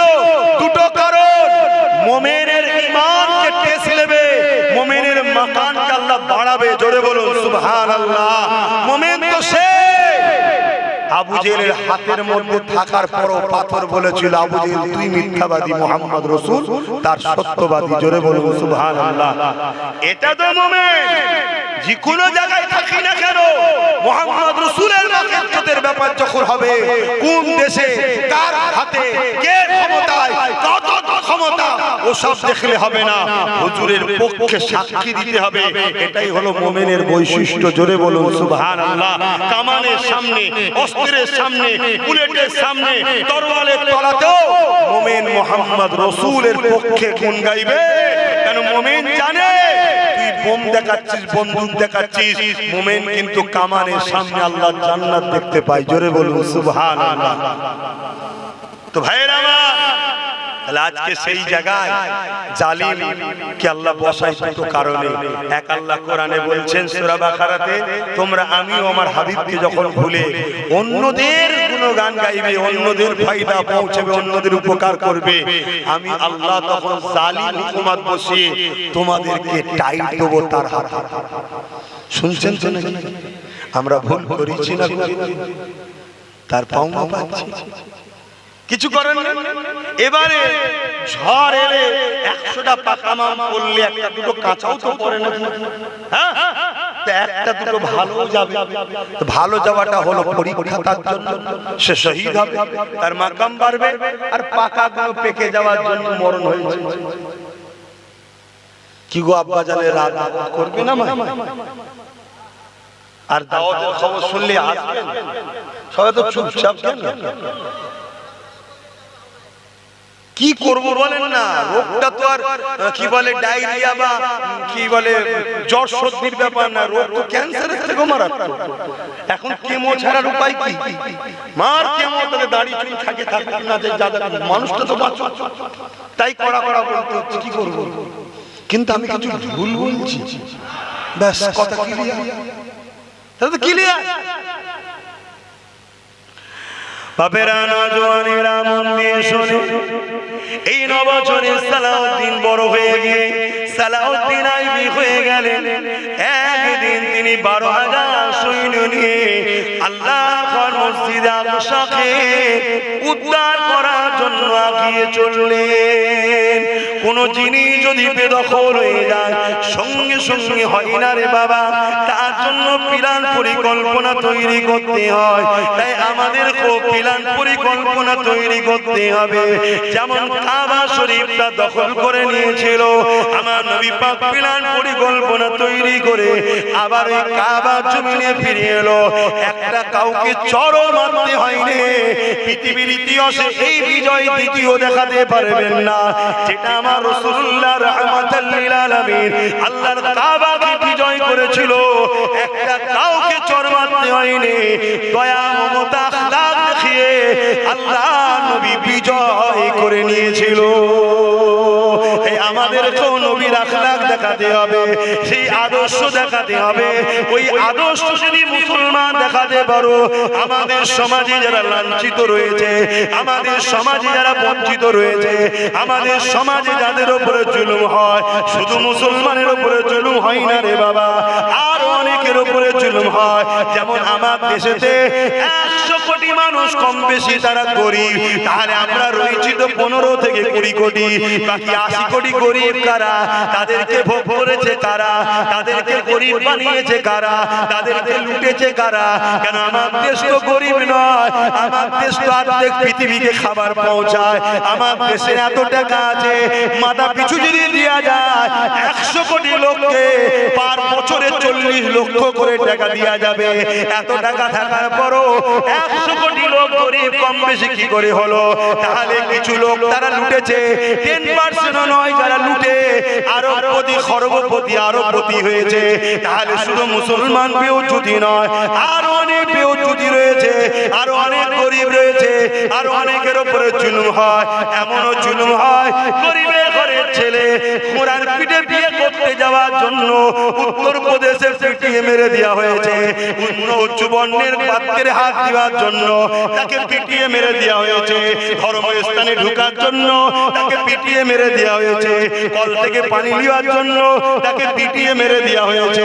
এই যুবকেরা, আমরা যদি প্রকৃত মুসলমান হতে পারি, প্রকৃত মুসলমানকে আল্লাহ নবী জানিয়ে দিলে যে খোদার করে খানা খাওয়াবে, যে অসহায়কে আশ্রয় দেবে, যে আল্লাহর সৃষ্টির পাশে দাঁড়াবে, আল্লাহ বা কিয়ামতের দিনে সে যখন বিপদে পড়ে যাবে তার গুনাহকে চেপে দিয়ে আল্লাহ তাকে সেদিন সাহায্য করে জান্নাত দেবে।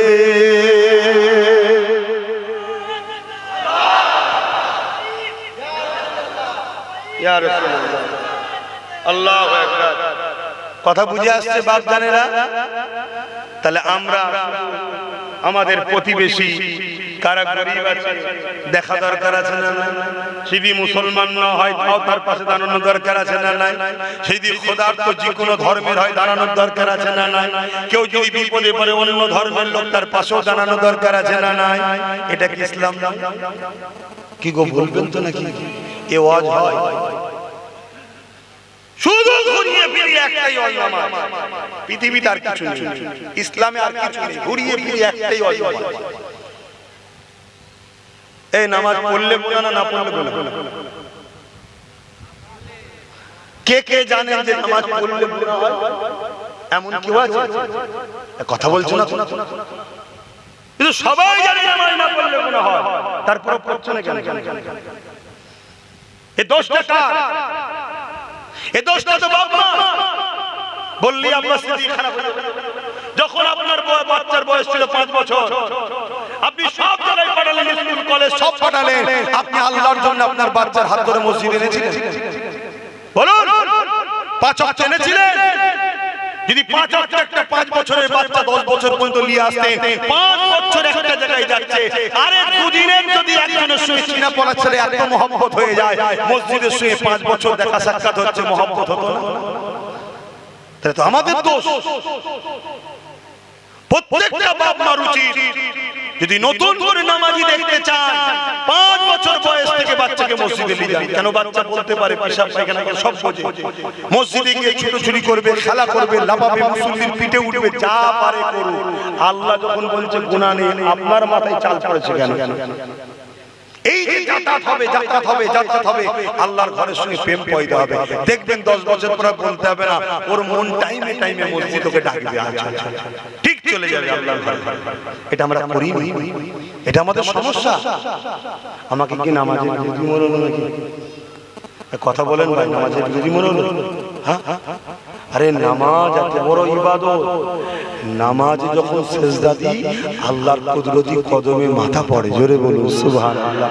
এত বড় জিনিসটা ছেড়ে দিচ্ছি, এটা কি ইচ্ছা করে নয়? এটা কি আমাদের অভ্যাস না থাকার জন্য বদমাইশি নয়? এটা আমাদের সঙ্গ দোষ খারাপ হওয়ার জন্য নয়? নামাজ এত বড় ইবাদত, নামাজে যখন কোরআন পড়ি আল্লাহর সঙ্গে কথা হয়। জোরে বলুন সুবহানাল্লাহ। নামাজ এত বড় ইবাদত, নামাজই তো আমাকে নবীর গুরুত্ব বুঝিয়েছে, তাই তো নাকি গো? সূরা ফাতিহা পড়লাম আল্লাহর জন্য, কিয়াম করলাম আল্লাহর জন্য, নিয়ত করলাম আল্লাহর জন্য, রুকু দিলাম আল্লাহর জন্য, তাসবিহ পড়লাম আল্লাহর জন্য, কিরাত করলাম আল্লাহর জন্য, সিজদা করলাম আল্লাহর জন্য, তাসবিহ পড়লাম আল্লাহর জন্য। বৈঠকে যখনই বসেছি নামাজ থেকে ফারেক হব, আল্লাহ বলছে যদি নামাজ কবুল করাতে চাস আমার হাবিবের উপরে সালাম দে। জোরে বলুন সুবহানাল্লাহ। আর আমার হাবিবকে শুধু দিলে হবে না, আমার হাবিবের আহালদে ঘরে দরুদ দে। জোরে বলুন সুবহানাল্লাহ। সেই নামাজ যদি ছেড়ে দিই, এ তো আমাদের নিজেদের বদমাইশি। কিন্তু আমি বলতে চাইছি, আমি নামাজ পড়েছি, সমাজের কি উপকার হয়েছে? আপনি নামাজ পড়েছেন, সমাজের কি উপকার? আপনি রোজা রেখেছেন সমাজের কি উপকার, আপনি হজ করেছেন সমাজের কি উপকার, আর আপনি তো সমাজে একটা সিস্টেম করতেন যে গরিবের মেয়ে 20 বছর পার হলেই পুরো সমাজ তার দায়িত্ব তুলে বিয়ে দেবে, তাহলে সমাজে রেপ হতো, জেনা হতো। বল কথা বলছেন। আপনি যদি একটা ব্যবস্থা করতেন সমাজে, এই সমাজে কোনো নেশা জাতীয় জিনিস চলবে না, মদ চলবে না, গাঁজা চলবে না, আফিম চলবে না, তাহলে সমাজে অ্যাক্সিডেন্ট কমতো, ক্রাইম কমতো, বিবিদের ডিভোর্স কমতো, খুন কমতো। তিলোত্তমা বোনটা এখনো ডাক্তারি করতো, এই কথা মাথায় ঢুকছে না? এটা তো সমাজের কাজ, এটা কি ইসলাম না? এইগুলো করবে কে? এইগুলো করতে মৌলী সাহেবরা দায়িত্ব দিয়েছে মাতালকে, ঘুষ খোর। আর মৌলী সাহেব বলছে আমরা শুধু মসজিদে গিয়ে আল্লাহ আল্লাহ করব। এই মৌলী সাহেব এবার আল্লাহ ধরবে না? এটা কি মৌলী সাহেবদের কাজ নয়? তুই ডাইরেক্ট যদি নাও থাকিস তোর ছাত্র তৈরি কর, এই তোকে ট্রেনিং দিয়ে পাঠাচ্ছি, তুই ক্ষমতায় যা, তোকে যে আল্লাহ ক্ষমতা দেয় এই সমাজের মধ্যে কোন মানুষের উপর জুলুম হবে, এতিমের মাল যেন ঝরে না খায়, বিধবার উপর জুলুম না হয়, কোন মানুষের উপর নেশা জাতীয় জিনিস চলবে না, এগুলো সব বন্ধ করবি। আজকে স্কুল বন্ধ হচ্ছে, অঞ্চল অঞ্চলে মদের দোকান হচ্ছে। এই তাহলে কি ইসলামকে মিটাবার পরিকল্পনা কি নয়? আমরা তো সবাই জানি মোদী সরকার ইসলামের দুশমন, কিন্তু আরো সরকার যে ইসলামের দুশমন ওগুলো বুঝবে কি? আরে দুশমন যে প্রকাশ্য তাকে চিনা যায়, কিন্তু বন্ধু সেজে ঢুকে যে আমার ভেতরে ছুরি মারছে তাকে কে চিনবে? আজকে যদি বন্ধু সেজে না ঢুকতো, যদি এও যদি দুশমন সেজে থাকতো, তাহলে এখন আমাদের হাতে 50, 60, 100টা এমএলএ থাকতো, তাহলে লড়াই বাড়তো না কমতো। কিন্তু বন্ধু সেজে ঢুকেছে, সবাই মনে করেছে আমার আপন, আমার আপন। আর এখন বিপদের সময় আপন বলছে এখানে নয়, দিল্লি চলে যাও, বলছে না? বলে হ্যাঁ, এরপরও এর পক্ষে যেসব মূল্যমণি সাহেব পীরজাদাকে পাওয়া যাবে, জানতে হবে এগুলো দালাল ছাড়া অন্য কিছু নয়।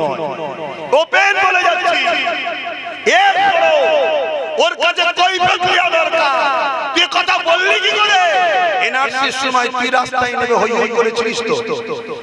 হ্যাঁ, কেন দিল্লি যখন আইন করেছে এখানে হই হই করলি কেন? দিল্লি গেলি কি আমার কথা বলে? শুধু মুসলমান তোমাদের কিছু করতে দেওয়া যাবে না, তাহলে সবাই মিলে একটাই জিনিস চাইছে, ভারত থেকে ইসলাম ও মুসলমানকে মুছে দাও। এটা সবার পরিকল্পনা, কিন্তু এ জাত কবে বুঝবে?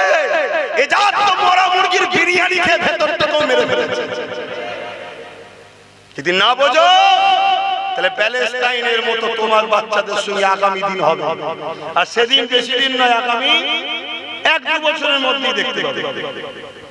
আর যদি বুঝে এক্ষুনি রাস্তা চেঞ্জ করে মোহাম্মদ রাসূলকে দিলে আনার মতো এনে আদর করে আল্লাহকে সিজদায় পড়ে চোখ দিয়ে পানি ফেলো, মালিক মানুষ তো ভুল করতে ভালোবাসে, তুমি তো মাফ করতে ভালোবাসো।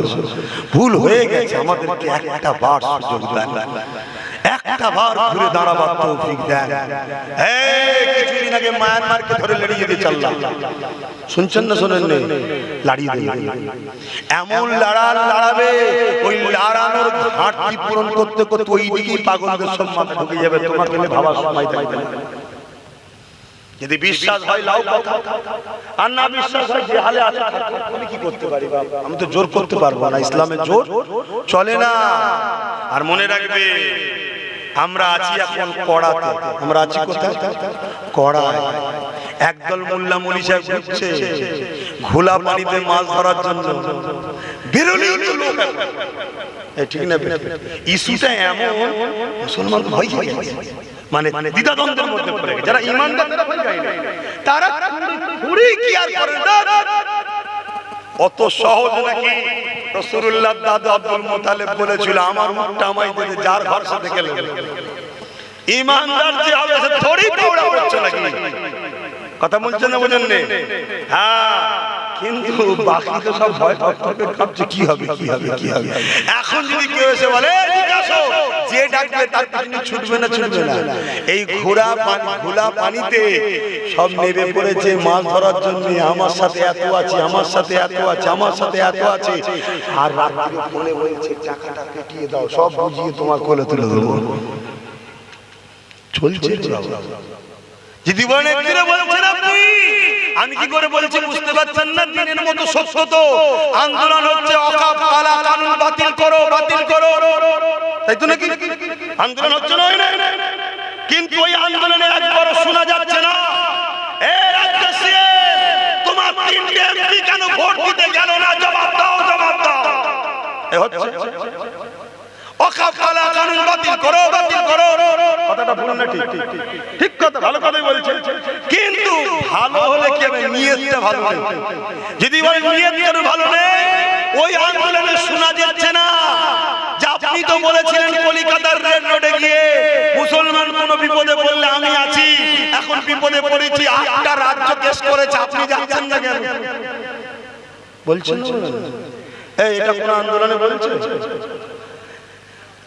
ওয়াকফ কালা কানুন বাতিল করো, বাতিল করো।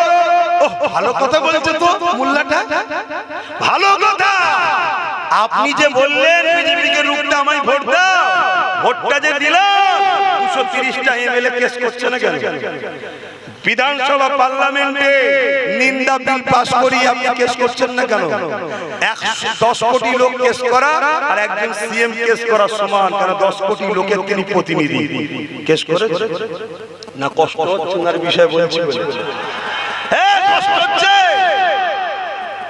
এরপরও যদি কেউ কষ্ট হয়, সমালোচনা হয়, জেনে রেখে দেবে ঝাড় হয়তো আমাদের সাথে বেরিয়েছে, কিন্তু চাষ অন্যজন করেছে। আমি অনেক গভীর কথা বলছি, অনেক ডিপ কথা বলছি, কারণ এটা আমার ধর্মীয় অস্তিত্বের লড়াই। এখানে কোনো বেটাকে চিনি না, কত বড় মুফতি, কত বড় মাওলানা, কত বড় পিসা, কোনো বেটা লাশকে চিনি না এখানে। আগামী দিন আমার মসজিদ, আমার মাদ্রাসা, আমার দ্বীনের অস্তিত্বের ব্যাপারে এখানে আমাদের গাফলতির জন্য, আমাদের গাফলতির জন্য স্পেনেতে 700 বছর ইসলামের রাজত্ব করার পরও স্পেনের ইসলামকে মুছে দিয়েছে। স্পেনেতে 150 বছর পরে একটা মসজিদে আজান হলো। স্পেনে বড় বড় হসপিটাল, বড় বড় অফিস, আদালত, সিনেমা হলগুলো, ওগুলো মূলত হলো মসজিদ, মাদ্রাসা, সব দখল করেছে গাদ্দার মুনাফিকদের জন্য। তাই আজও আমাদের আস্তিনে গাদ্দার ঢুকে বসে আছে, দেখলে মনে হবে আসমান থেকে ফেরেশতা নেমেছে, এত সুন্দর চেহারা। খবিস, এরা খবিস, এরা। আমার নবী বলেছে আখিরি জামানায় হাতে তালুতে ঈমান রাখার থেকে আগুন রাখা কষ্ট হবে। আমার নবী বলেছে আখিরি জামানায় মসজিদ ভর্তি নামাজি থাকবে, একটা ইমাম থাকবে না। তাহলে ইমাম নবীর কথা শুনবেন না? নবীর দিনটা বুঝবেন না? তাহলে আমাকে কি বেঁচে নিতে হবে না? হবে না? ভালো নেই না, ভালো আছে কে বলেছে? ভালো যদি না থাকতো তাহলে তো ইজা জিলজিলাতিল আরদু জিলজালা সব আল্লাহ ধ্বংস করে দিত। ভালো তো অবশ্যই আছে, সেই ভালোটাকে বাঁচতে হবে, তার পিছনে দাঁড়াতে হবে, তার নেতৃত্ব মানতে হবে। সে মুস্তাফা জানে রহমতের আদর্শ তোমাকে আদর্শিত করবে, রাস্তা দেখাবে, সেই রাস্তায় তোমাকে চলতে হবে। আজ কৃষক বন্ধুদের বিরুদ্ধে একটা বিল বেরিয়েছিল, জানেন তো? সেই বিল কালা কানুনকে কৃষকরা বাতিল করাতে বাধ্য করেছে, তাই তো নাকি? কিন্তু কি করে বাতিল করালো? তাদের পিছনে পাঞ্জাব সরকারের সাপোর্ট ছিল। পাঞ্জাব সরকার বলেছিল থাকা, খাওয়া, তেল, যাতায়াতের খরচ, এবং কেউ মারা গেলে 2 লাখ 3 লাখ করে টাকা দেওয়া হবে, 5 লাখ টাকা দেওয়া হবে। তাই তারা কেনার হয়েছে। আজকে যতগুলো সেকুলার দল আছে, যেসব রাজ্যে জিতে আছে, সবকটা সেকুলার দলের কাছে আবদার করা দরকার আছে না নাই? যে তোমরা সবাই আসো, যে যার রাজ্যে সাথ দাও, আন্দোলন করো। কেন এই আন্দোলন শুধু মুসলমানদের বিরুদ্ধে আইন নয়, এই আইন শুধু মুসলমানদের বিরুদ্ধে নয়। ওয়াকফ গেছে, হ্যাঁ মুসলমানদের সম্পদ মানছি, এই আইনটা হলো সংবিধানের বিরুদ্ধে। তাহলে কেন্দ্র যখন সংবিধানের বিরোধী করছে, তাহলে যত সেকুলার দল আছে সবাইকে তার বিরোধীর দরকার আছে না নাই? কিন্তু বিরোধীটা কেমন করে করছো? তোকে একটা গাল পারবো, তুই চুপ করিস, 10,000 টাকা দেবো, এরকম করলে হবে? আন্দোলনের মতো করতে হবে। যেমন কৃষক বন্ধুদের বিরুদ্ধে পাঞ্জাব ছিল, তাই পশ্চিম বাংলা সরকারকে আমাদের বলা দরকার আছে না না? আমি ঝগড়া করতে বলছি না, ভালোবেসেই বলো না বাবা, ভালোবেসেই বলো না, মহব্বতের সঙ্গেই বলো না যে আপনার তো আমরা খুব ভালোবাসি। ঈদগাতে আমার মা বোনরা যায় না, ঈদের নামাজে যেতে না, কিন্তু আল্লাহর বিরুদ্ধে গিয়ে আপনাকে এনেছিলাম আমরা ঈদগায়। কি গেছে না গেছে? এই রেড রোডে গেছে না গেছে? তাহলে যে রোডে গেছে উনি যেমন গেছে আমি ধরে নিলাম উনি অমুসলিম জানে না। তাহলে যেসব ইমাম মৌলভী সাহেব কোনো কমিটি লিখেছে তারা কত বড় খবিশ। কথা মাথায় ঢুকছে না ঢুকে না? সে না অমুসলিম, সে বেচারি জানে না, তর্কের খাতিরে মেনে নিলাম। জানে না বলছি না, তর্কের খাতিরে মেনে নিলাম। ঘুমটা দিতে জানে ওটা জানে না? কথা বুঝছেন না? বুঝলেন? তারপরেও তর্কে গেলাম না, জানে না। যারা নিয়ে গেল তারা কিরকম মুসলমান তারা? আমার মা বোনরা ঈদগায় যায়, ঈদের নামাজ কেন যায় না? ইসলামে নিষেধ আছে। তা তুমি নিয়ে চলে আর 1 লক্ষ লোক দেখিয়ে ছেড়ে দিলে, উনি বসে নিয়ে বিভাজন করে দিল। ধর্মীয় মুসলমান তো ধর্মীয় প্রতিষ্ঠানে জায়গা তো বিভাজন করে দিল। বিভাজন যখনই হবে অমনি বিজেপি হিন্দু পাড়ায় যেমন দেখেছি ও তো ওদের হয়ে গেল, তোদের কি আছে? ওই দিকে ওরা এক হচ্ছে, বিভাজন করে দিল। আর এই সুযোগে কথা হয়ে গেল 5 কোটি টাকা পাঠিয়ে দিল। কথা মাথায় ঢুকছে না ঢুকে না? কষ্ট হচ্ছে। কষ্ট যদি হয় অভ্যাস করুন শোনা, না খুব বিপদ আসছে, খুব বিপদ আসছে বাবা। তাহলে পাঞ্জাব সরকারের মতো সরকার আমাদের সাবধান এ দাবি তোলা দরকার আছে না? তাহলে আজকে যারা আন্ডার সরি হাফ প্যান্ট পরে ইমাম গেছিল ওরা এ দাবি তুলেছে, কথা বলছে না? আজকে যারা পীর পীরজাদা মুফতি মাওলানা এ দাবি যে আমাদেরকে একটু সাথ দেন, কেউ বলেছে? যখন বললো দিল্লি চলে যাও কেউ বলেছে যে আপনি কথা বলছেন কেন? ভোট দিই বাংলায়, ভোট লিবার সময় বাংলায়, আর এখন দিল্লিতে বলছেন কেন? তাহলে কি বুঝছেন? আন্দোলন তো করতেই হবে। তাহলে আন্দোলন 2 ধরনের হচ্ছে। একদল আন্দোলন করছে আল্লাহ রাসূলের জন্য, ওয়াকাফ কালো কানুনকে বাতিল করার জন্য। ওই আন্দোলনকে আব্বাস সিদ্দিকীর পূর্ণাঙ্গ সাপোর্ট রয়েছে। আর একদল আন্দোলন করছে রাজ্যে 80 থেকে 85 হাজার বিঘে সম্পদ এই সরকারের আমলা চামলা দখল করে রেখেছে। বিজেপি বলছে ওটাও আমি লোব, তাই চিল্লাচ্ছে লিখতে দেবো না। কথা মাথায় ঢুকছে না? তার দুটো আন্দোলন হচ্ছে তো। আপনারা কোন আন্দোলনের সাথ দেবেন সেটা ভাবুন। যে আন্দোলনে দেখবেন রাজ্য সরকারকে জিজ্ঞেস করা হচ্ছে 3টে এমপির বিষয়ে কি চিন্তা ভাবনা, সুপ্রিম কোর্টে কেস করলেন না কেন? আজকে তো হ্যাঁ, আজকে তো কেস চালু হলো, জানেন তো নাকি? ওখানে কিন্তু নওশাদ সিদ্দিকী যে বসে আছে, যার একটা মাত্র, আর আজকে ওর সাথে আরো 40-50টা থাক ফাইটিং হতো না কিন্তু আপনারা 500 টাকার নোট আর মোড়া মুরগির বিরিয়ানি চলো। আর আমার আম্মা বোনেদের জন্য চলে আসো, পর্দা তুলে ইসলামের ফরজ আইনকে বারবার চলে আসো। তাতে যায় 1000 যাক, যায় 2000 যাক, ইসলামের পর্দা তো মিটিয়ে দিচ্ছি। প্ল্যান পলিসিটা তো বুঝতেই পারছি না আমরা কি হতে চাইছি। আর আল্লাহর লানত ওই নারীদের উপরে হয় যারা বেপরদায় থাকে, আর ওদের হাতের খানা খেয়ে মসজিদে গিয়ে সেজদায় বলছে আল্লাহ আমি তোমায় খুব ভালোবাসি, এজন্যই তোমার খাচ্ছি। এখনো সময় আছে আমার আব্বাজান, আমার ভাই হন আপনারা আমার মা বোন হন, বাঁচাবার চেষ্টাই বুঝাচ্ছি। পরিবর্তন হন, পরিবর্তন হন, পরিবর্তন হন। আসুন, এই বিলকে কি সমাধান করার রাস্তা আছে না? আমার ক্ষুদ্র গেলে 3টে রাস্তার কথা আমি একটু বলবো, শুনবেন, ধৈর্য আছে? নাম্বার 1, বিল আলাদা জিনিস, আইন আলাদা জিনিস। এটা এখন আর বিল নেই, আইন হয়ে গেছে, তাই তো নাকি? আইনকে কাটতে গেলে আইনের অস্ত্র দরকার। আইনকে কাটতে গেলে আইনের অস্ত্র দরকার। আইনের অস্ত্র কি? সর্বোচ্চ আদালত সুপ্রিম কোর্ট। সুপ্রিম কোর্টে যেতে হবে। কারা যাবে? যারা নেতৃত্ব আছে তাদের যাওয়া দরকার আছে না? এর পাশাপাশি প্রত্যেকটা আলেম উলামা ইমাম যারা ওয়াকফ থেকে ফায়দা নিয়েছে তাদের যাওয়া দরকার আছে না?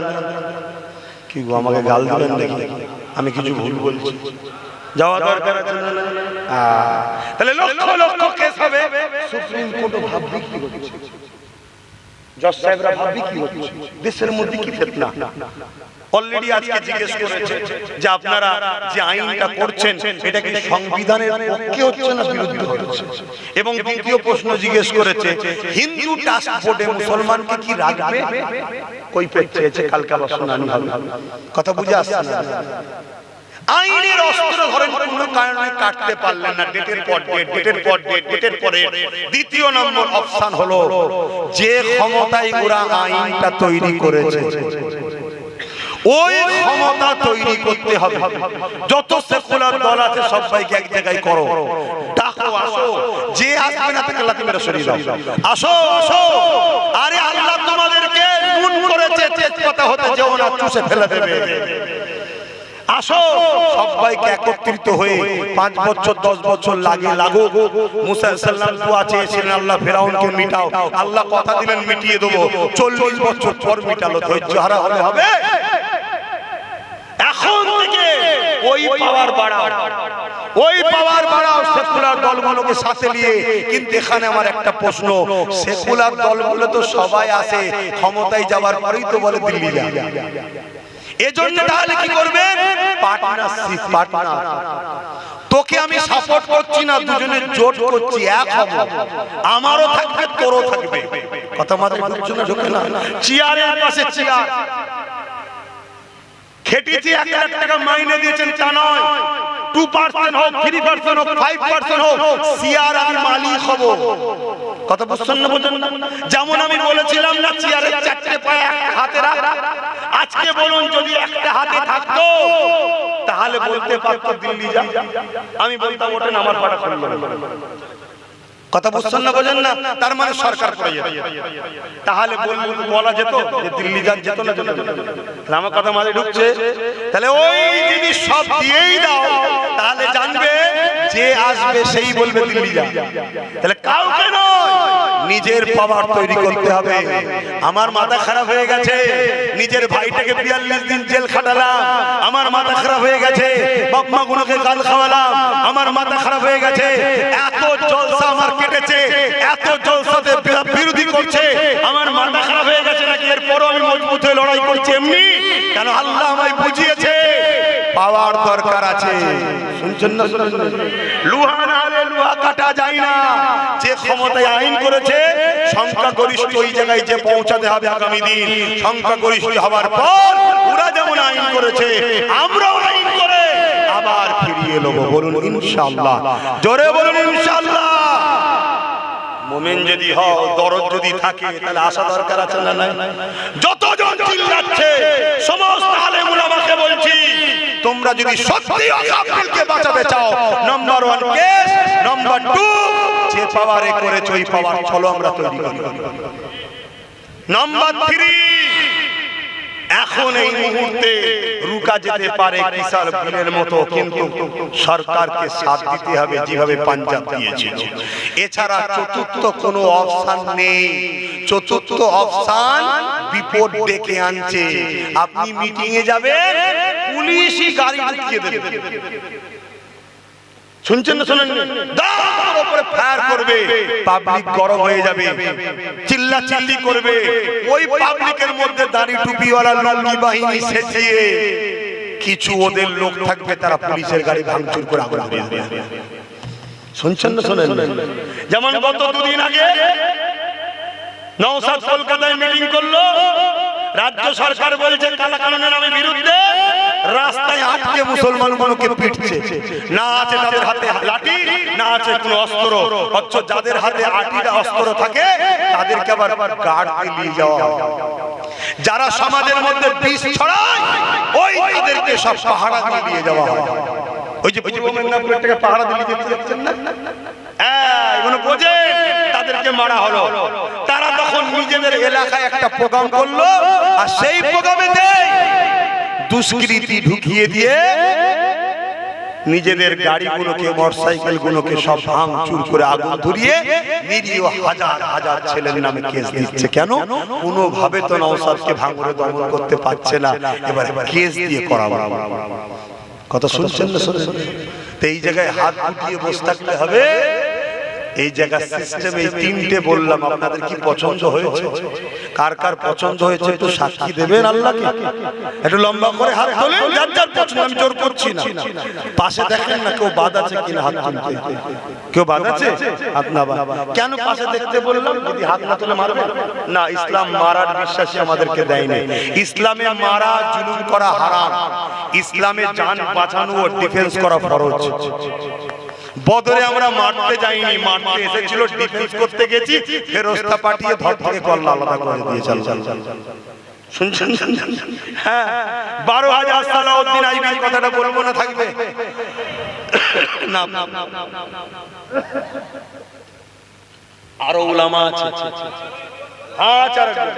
মৌলানা সাহেব এসে গেছে, নিয়ে আসেন মৌলানা সাহেবকে। না ভাই, আমি অনেক দূর থেকে আসছি, আমি অনেক দূর থেকে আসছি, কথা বুঝে আসছে, সেই চন্দ্রকোনা নাকি বলে, ওখান থেকে আসছি, কথা বুঝে আসছে। আবার কালকে জলসা তো সেই আষাঢ় মাসের শেষ পর্যন্ত জলসা, ভাদ্র আষাঢ় শ্রাবণ মাসটা ফাঁকা, আবার ভাদ্র মাসে নবী দিবস পড়ে গেছে, ও মাস জলসা, তাহলে এক মাস শুধু রেস্ট পাবো, আর রোজার মাসটা রেস্ট থাকবে। জানতো ভাই, তারপরও বলছি, সালাউদ্দিন আইবি হুজুর 12,000 সৈন্য নিয়ে গেলেন। রাত্রিরে একজন গুপ্তচর পাঠালেন, যাও সেলিবিয়ারা কি করছে দেখো। 4 লক্ষ সৈন্য দিয়ে সেলিবিরা মসজিদে আকসাকে ঘিরে রেখেছে। কত? তখন পৃথিবীর সবথেকে শক্তিশালী তারা ছিল সেলিবিয়া, নাম যারা হিস্ট্রি পড়ে তারা জানে। আর সালাউদ্দিন আইবি হুজুরের কত বলুন? 12,000। সালাউদ্দিন আইবি বলেছিলেন নাকি আমাদের সংখ্যা কম, কি করব, পালিয়ে যাই। যেমন আমাদের মুসলমানরা বলে আমরা কি করব, আমরা কি করব। আরে কি করবে? তোমাদের সাথে হাজারো লাখ মুসলিম হিন্দু দলিত আদিবাসী তোমাদের সাথে আছে, এবং এসসি এসটি ভাইদের ঘরে বুঝাও। কি বুঝাবে? ভাই ভাই আমরা আছি বলে তোদেরকে ভাই ভাই বলে, আমরা না থাকলে তোরা অছুত, এই বুঝানো দরকার আছে। অতএব ভাইরে, শুধু আমাদেরকে একা লুটছে না, তোদেরকেও লুটছে। জল জঙ্গলের সম্পদ লুটে নিয়েছে 23। শুনছেন তো নাকি? এটা বুঝানো দরকার। কে বুঝাবে? যে যার পাড়ার বন্ধু বুঝাতে হবে তো। এভাবে বুঝাও, বুঝালে দেখবে লাখ লাখ কোটি কোটি তারাও তোমাদের সাথে আছে, তারাও আছে তোমাদের সাথে। সব ভাই গরিব গুলো এক হও, এক হয়ে চলো। এই যেমন নওশাদ দেখেছেন, সব মুসলমানকে দিয়েছিল না, সর্বধর্মের মানুষকে নিয়ে কাজ করছে। হ্যাঁ, এক হওয়ার পর তোমরা এভাবে আগাও। তো সালাউদ্দিন আইবি হুজুর 12,000 নিয়ে আগিয়ে গেলেন। যাবার পর এই বক্তব্য দিলেন যে শোনো, ওদের হাতে 4 লাখ, আমাদের হাতে 12,000, তোমাদেরকে স্বাধীন দিচ্ছি, ঘরে ফিরে যেতে পারো। তারা একটাই কথা বলেছিল, হুজুর আমরা সালাউদ্দিন আইবির সৈন্য, যে সালাউদ্দিন তাহাজ্জুদ পড়ে এবং প্রতিদিন ঈশান নামাজ পর 1000 করে নবীর উপরে দরুদ পড়ে ঘুমায়। জোরে বলুন সুবহানাল্লাহ। আমরা সেই সালাউদ্দিনের সৈন্য, আমরা পালাবো না। 4 লাখ থাকুক আর 40 লাখ থাকুক, আল্লাহর ঘর উদ্ধার করেই আসবো। জোরে বলুন সুবহানাল্লাহ। আগিয়ে গেলে লড়াই হলো। লড়াই শুধু নয়, পালাবার রাস্তা খুঁজে পায়নি। আল্লাহ মসজিদে আকসাকে সালাউদ্দিন আইবি হুজুরের হাতে বিজয় দিলেন। জোরে বলুন সুবহানাল্লাহ। সালাউদ্দিন আইবি হুজুর, এটা খুশির খবর না খারাপ খবর ভাই? সবাই আনন্দ করছে। আমরা যদি বাবরি মসজিদকে কখনো ফিরে পাই, আনন্দ করবো না? করবো। এক কথা বলে, হ্যাঁ, কিন্তু এই কথা শুনে কেউ যদি মনে করেন যে ভাই ইসলামে তো ইজাজত নাই অন্য ধর্মের স্থান ভাঙা, তাহলে আপনি বাবরি ফিরে পাবেন কি করে? এটাই তো সমস্যা ভাই, যে আমরা ইতিহাস জানি না, খবর রাখি না। আমি বুঝি না ইসলামে নিষেধাজ্ঞা, যেখানে বাবরি ছিল সে জায়গায় রাম মন্দির হয় না, ফাঁকায় আছে। বলুন আলহামদুলিল্লাহ। এগুলো জানেন? এগুলো তো বোকা বানানো হচ্ছে। আমার সমাজের একদল গরিব নিরীহ অমুসলিম ভাইদেরকে বোকা বানানো হচ্ছে। তাদের হাতে 200-500 কোটি টাকা দিয়ে দিয়েছে, তারা হই হই করছে। তাদের ছেলেপুলেদের চাকরি বাকরির বিজুটি কি খবর? তাদেরকে ভাবতেই দিচ্ছে না। আর আমরাও পাগলামি করে ফেলছি। যেখানে সেখানে গিয়ে মাথা টুপি দিয়ে তাকবীর দিয়ে ফেলে। আরে হিকমত খাটাও, ধর্ম নিজের কাছে। এইজন্য প্রায় কথাই বলি, নিজের গ্রামে গিয়ে স্লোগান দেবে, অন্য ধর্মের পাড়ায় স্লোগান দিও না। তারাও আমাদের প্রতিবেশী, তাদের সঙ্গে ভাব ভালোবাসা রাখো। এগুলো বুঝতে হবে। এই কথা বললে অনেকে আবার বলে তুমি তাকবীরের পক্ষে নয়। আরে মোল্লার পাল্লায় কে বললো বলতে কি? ও তাকবীরের পাল্লায়, আমি তাকবীরের বিরুদ্ধে। কি দুঃখ! হিকমত বোঝে না, জ্ঞান বোঝে না, মুক্তাদায়ে হাল বোঝে না, কোথায় কি করতে হয় সেটাই জানে না। আমার নবী মদিনায় গিয়ে কাবার দিকে মুখ না করে মসজিদে আকসার দিকে মুখ করে নামাজ পড়েছিল। কেন? যাতে ইহুদি ভাইরা মনে করে মুহাম্মদ রাসূল তো আমাদের কিবলার দিকে, অর্থাৎ তারাও কাবা মসজিদে আকসার দিকে মুখ করে নামাজ পড়তো। তাহলে চিন্তা করো, বিবেককে খাটান, বিবেককে খাটান, না হয় বাপ প্রচুর ক্ষতি হবে। তো যাক ভাই, সালাউদ্দিন আইবি সবাই আনন্দ করছে, উনি মন মরা করে রয়েছে। সবাই বলছে হুজুর এত বড় বিজয় আল্লাহ দিলেন, পৃথিবী আপনার জয়গান গাইছে, আমরা সবাই আনন্দ করছে, আপনি মন মরা করে আছেন কেন? সালাউদ্দিন আইবি বললেন, শোনো, প্রকাশ্য দুশমন ছিল 4 লক্ষ, আমরা ছিলাম 12,000। প্রকাশ্য যদি 40 লক্ষ হতো, আল্লাহ দয়াতে ঈমানদারই বিজয় হবে। জোরে বলুন সুবহানাল্লাহ। কিন্তু বাবা, আমাদের মধ্যে মুনাফিক গাদ্দার আছে। সেইগুলোকে যদি আমি বাঁচতে না পারি, তাহলে খুব শিগগিরই মসজিদে আকসা বেদখল হবে। মিশরের একজন মুসলিম রাজা মসজিদে আকসার, এই প্যালেস্টাইন যেটাকে বলা হচ্ছে, তার কোনো দেশ নয়, ওই জায়গায় ইহুদিদের ঘরে দিয়েছে। একজন মুসলমান গাদ্দারি করছে না। আর আজকেও দেখুন গাদ্দারি হচ্ছে, সোশ্যাল মিডিয়ায় দেখছে না, দেখেন নাচ গান ওদের সুর হই হই করছে, আর এদিকে আমার ভাইদেরকে খুন করছে। এরা মুসলিম রাষ্ট্রগুলো করছে না, করে? হ্যাঁ, আমাদের মুসলমান আবার কিছু আছে, তারা সৌদিকে দলিল বানায়। সৌদিকে দলিল, সৌদি আমাদের দলিল নয়। দলিল হলো হুজুর পাক, কিতাবুল্লাহ আর হাবিবুল্লাহ।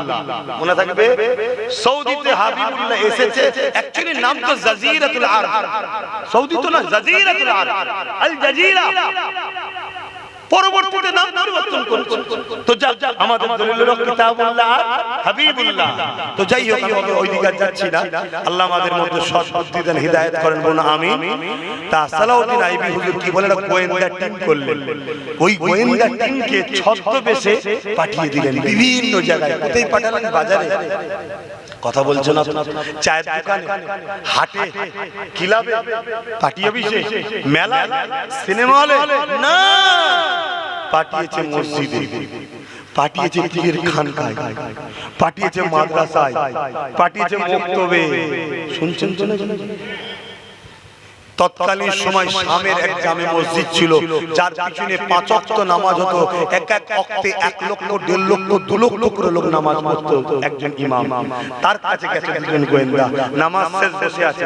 ইমাম বলছে, জিজ্ঞেস করছে সালাম দে, কোথা বাড়ি না বাড়ি? আমরা বিদেশি এসেছি, কোর্ট নম্বরে কথা হচ্ছে ইমামের সাথে। কোর্টে কথা হচ্ছে, কিছু কোর্ট কথা থাকে না, কোর্টে কথা হচ্ছে। ইমাম মনে করেছে আমাদের আপন, সাথে করে ইমাম বাড়িতে গেছে। যাওয়ার পরে স্ত্রীকে বলছে, মেহমানকে খেতে দাও। কি খেতে দিয়েছে? আরে আপনার বাড়ি যদি আপনাকে, আমার বাড়িতে আপনাকে নিয়ে যায়, আমি তো বড় খাসি জবাই করি খাওয়াবো আপনাকে, ঠিক না বেটি? আরে ইমাম সাহেবের বাড়ি যদি আমরা যাই, আমাদের ইমাম তিনিও তো আমাদেরকে খাওয়াবে নাকি? কিন্তু ওই ইমাম কি খেতে দিয়েছে? শোরের গোশত আর মদ। শুনছেন? সালাউদ্দিন আইবি হুজুরের যে গোয়েন্দা ছিল, ওপরের ড্রেস খুলছে, মানে পুলিশের ড্রেস বের হচ্ছে, তখন ইমাম ছুটতে গেছে, ধরেছে। এই রকম 3000 মুনাফিক গাদ্দারকে সালাউদ্দিন আইবি কতল করেছে। আমাদের মধ্যে এমন কত কি আছে, আর এই অজগুলো করলে তারা আমার উপরে বন্ধুত্ব করবে না, রাগ হবে, কথা বলে, তাই তারা আমার পিছনে লেগে থাকে, দিন রাত গাল পারে আমার। আজকে আবার কত গাল খাবো আল্লাহ জানে, কাল থেকে শুনে নেল নেলে দিব গাল খাবো। কিন্তু গাল খাবার ভয়ে নবীর উম্মতের কে হক কথা বলা বন্ধ করতে হবে নাকি? এর থেকে জলসা বন্ধ করতে হবে। যে আল্লাহ, আমি হক কথা বলতে পারছিলাম না, তাই আমি ওই জলসার নামে হারাম খেতে পারিনি, আমি ছেড়ে দিই জলসা করা। তোমাকে নিয়ে এসেছে দিন শোনাবার জন্য, আর তুমি পেটের জন্য কেসা কাহিনী বলে চলে গেলে। বাবারা বাবারা বাবারা, সব ভালো সব ভালো মিলে যাও, সব ভালো সব ভালো মিলে যাও। নবী বলছে 73 দল 72 খারাপ, এ বলছে সব ভালো। তো কার কার নবীর কথা নেই কথা? এজন্যই তো মরিছি। শোনো আবার বলে যাচ্ছি, আল্লাহ সাহায্য ছাড়া বিজয় নেই, ইমানদারের সাথে আল্লাহ আছে। আসো সালাম দেবো ইয়া নবী।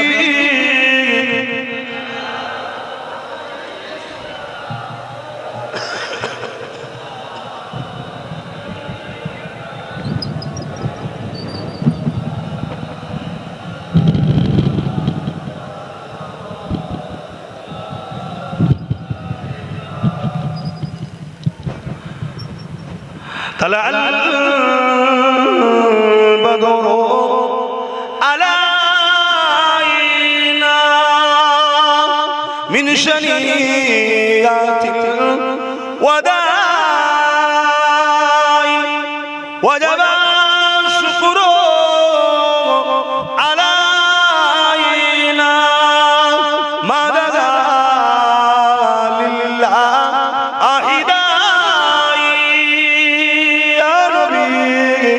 সালাম। হযরত ইমাম গজ্জালী রাহমাতুল্লাহ আলাইহি